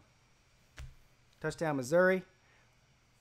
That makes this game a lot more interesting, doesn't it, folks? They're going to have to, well, I don't know. I guess they don't have to. 10 minutes and 50 seconds left in the game. The score is currently 40-28. Does Missouri go for 2 points here? I don't know if there's much of an advantage of doing that. Probably not. I guess they're just going to kick an extra point. There's no reason to go for 2.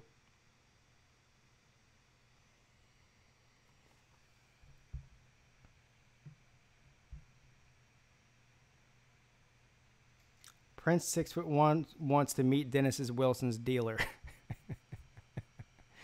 Yeah, he definitely has the good stuff, sir. That's for sure.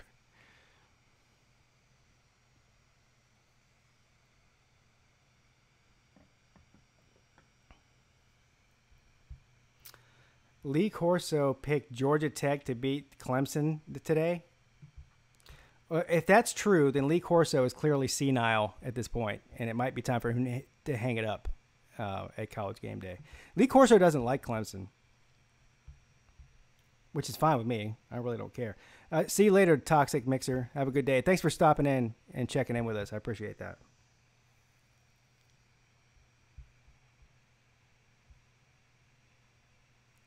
You do realize this is a sports channel, don't you? Maybe you don't realize that.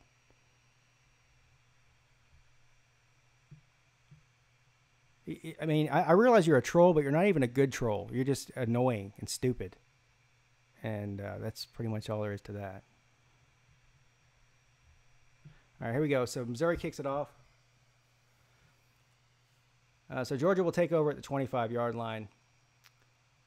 Still plenty of time left in this game. Missouri's down by 11, so you're down by 2 scores. Going to be hard to come back from that. Georgia can basically end this game right now just with a field goal, or definitely with a touchdown.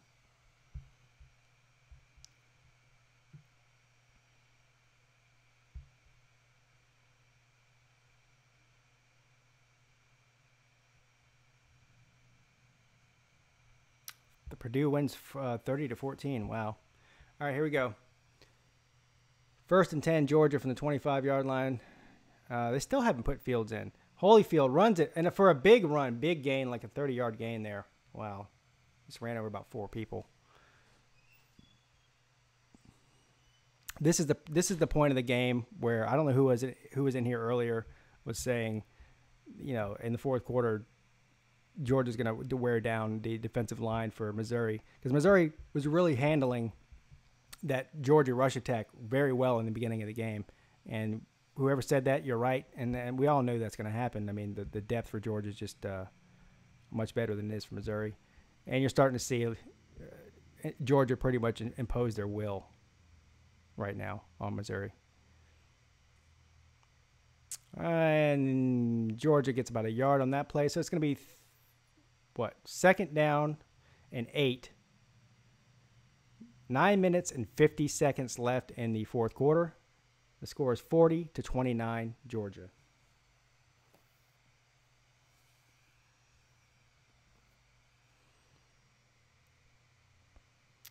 From the 46-yard line. Got Holyfield in the backfield. Jake Fromm in the shotgun. Hands it off Holyfield right now. He's got 12 rushes for 84 yards today so far, and he's splitting pretty much carries. Well, definitely splitting them with Swift. But there's been 3 or 4 backs that have played.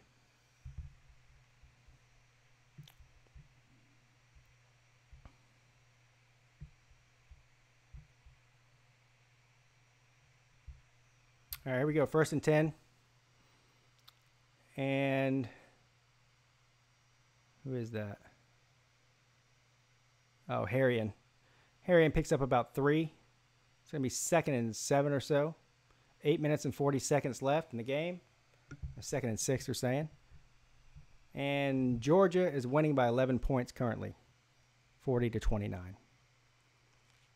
From the 31-yard line, 32-yard line.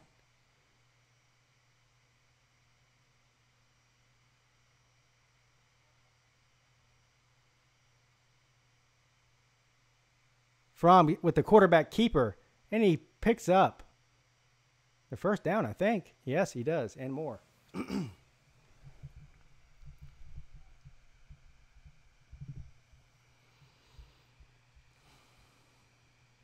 So Purdue won 13-30, you said.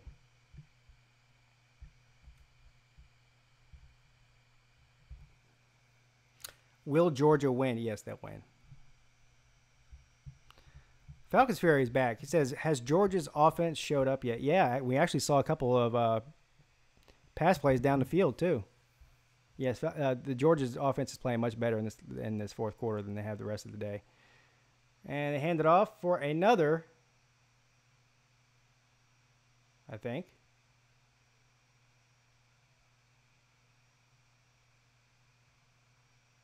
No, it's going to be 2nd down. All right, 7 minutes and 20 seconds left in the 4th quarter. 40-29, Georgia's still leading the game. From the 22-yard line, 2nd and 8. Georgia is almost in the red zone here. We'll see what they can do.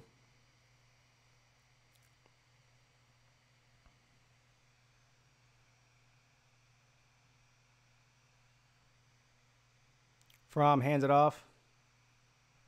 And for about a 3-yard gain there. So it's going to be 3rd and I'd say about 5 from the 19-yard line. So they're in the red zone. It's about to be night-night Missouri here in a minute, I think. I smell a touchdown coming. At the very least, it's going to be a field goal, which would put this game pretty much out of reach, I'd say.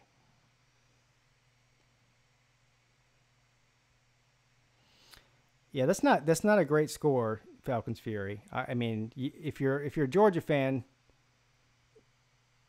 you're happy you're scoring 40 points. The problem is that, well, how many? At least 2 of those touchdowns were defensive touchdowns. 3 of them, I think. So the offense up until the 4th quarter was not very good.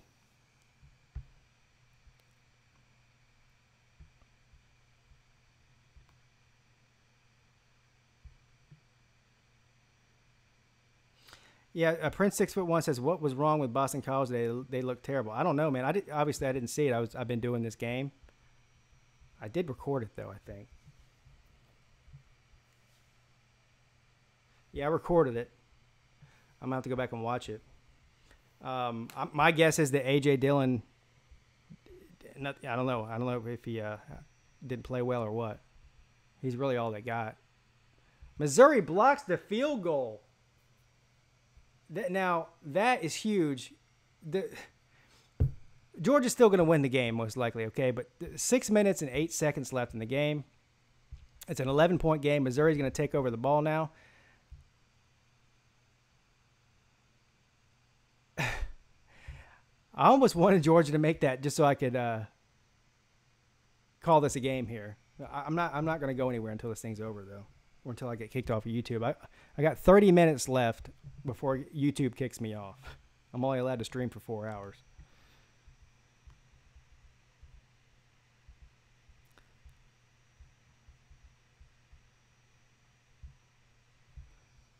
Yeah, the ACC this year is not looking great. I completely agree with you, SEC dog. He says all teams. I don't know how to feel about Virginia Tech yet, though. So that's an unknown. And Duke, believe it or not, I know Duke is Duke, but Duke looks really good too. Duke plays at 3:30, don't they? Or they play tonight? I don't think they play. I think they play a cupcake game, though.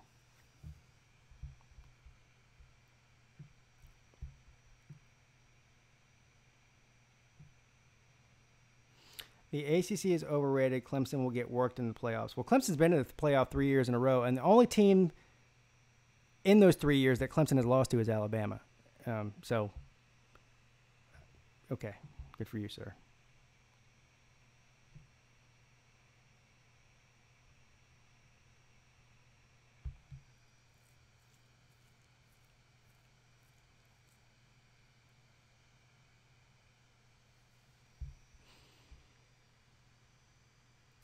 Let's see what Missouri can do here.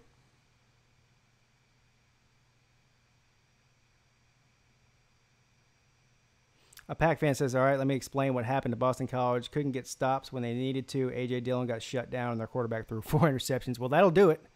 If your best player gets shut down and he's a running back, and your quarterback throws 4 picks, that's pretty much a recipe to lose.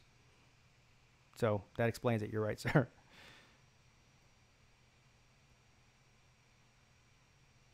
Kevin Ingram says, what do you think about the Floyd Mayweather and Conor McGregor fight last year? I'll tell you what I think about it. I spent the $100 at my house and watched it. It was very, very entertaining. Now, I also spent $100 to watch the Mayweather and Pacquiao fight. What was that, like 3 years ago?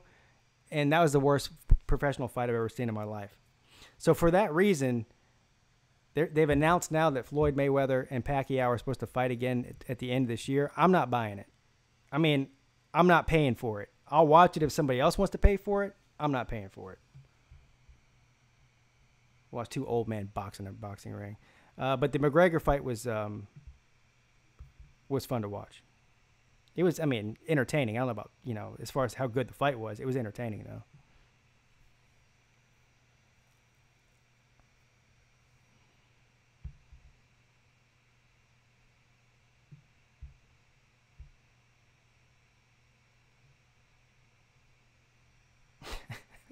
Hey, what's up? The artist formerly known as Drake Luke.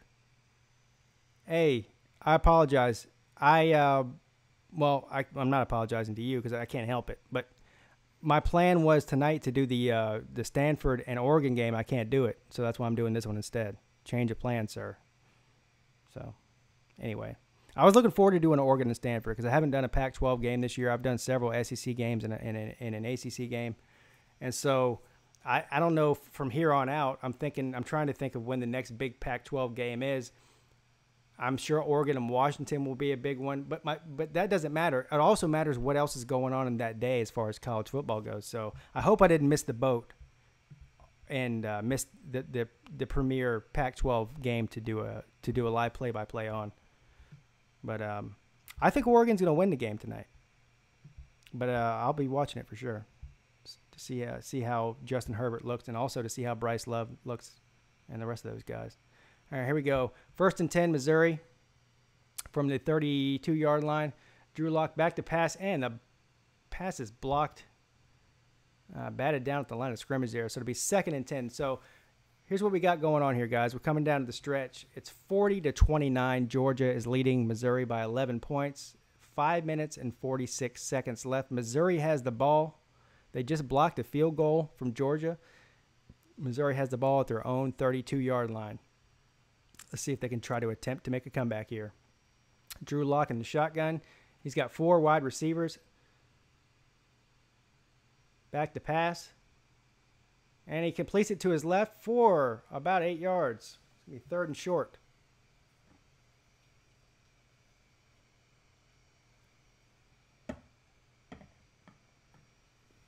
Did I buy McGregor and Khabib? No, I didn't.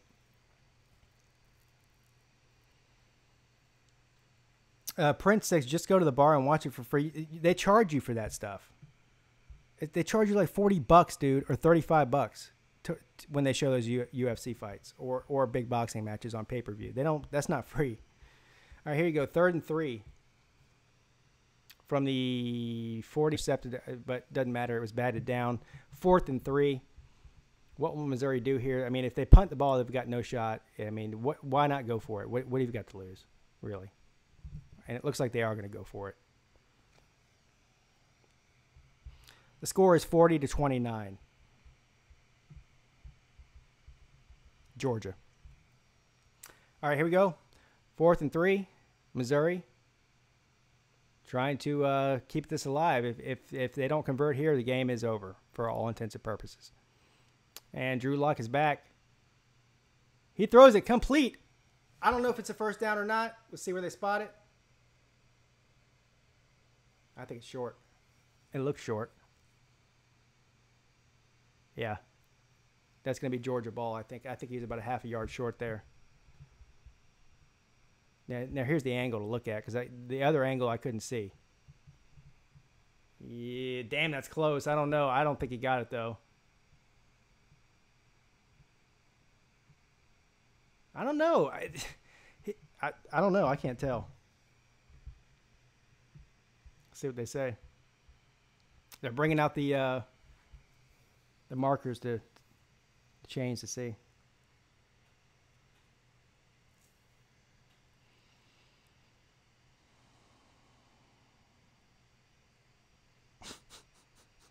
Half of the crap you guys say on here, I can't even repeat.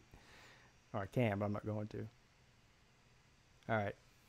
I think this game's going to be about to be announced to be over. And the Clemson game's going to start in about 8 minutes. Game over. Georgia, turnover on downs. I mean, game not officially over, but game over. So that game really was more exciting than I thought it was going to be. I expected Missouri to get their points.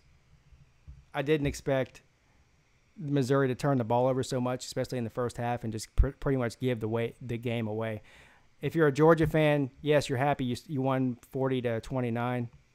If you're a Georgia fan, you're not happy with the way your offense played for 3 out of the 4 quarters. Georgia's offense really looked pretty anemic, to be honest with you, both in the running game and the passing game for the first 3 quarters. I don't know how much that is the quarterback situation, or, I don't know. Or if Missouri's defense just played great today, which nobody's ever said before in their life. So I don't know. If you're a Georgia fan, let me know. If you're a Missouri fan, I mean, of course you lost the game. You're outmatched. I mean, Georgia's a much better team and much deeper than you are, so no big shocker there. If you're a South Carolina fan, watch out. I think Missouri's going to beat South Carolina. After what I just saw today, I think that Missouri's going to beat South Carolina when they play them. Now, that's probably not even a hot take at this point, because I'm not sold on South Carolina. We'll see that. We'll see how they fare in this game against Vanderbilt here in about 30 minutes. Lots of games coming on here in the next 30 minutes. I want to give a big shout-out to all the moderators, everybody who stopped in here today, everyone that's new. Hit the like and subscribe button. Like I said before, I do multiple live streams during the week, all college or football or NFL football related. I also upload meaningless and pointless college football videos throughout the week. Go Clemson Tigers. Great game, Georgia. Great game, Missouri. Can't wait to see Alabama and Texas A&M. I don't even know what else to say. I guess that's it. Anybody else have anything else to add to this before I get off?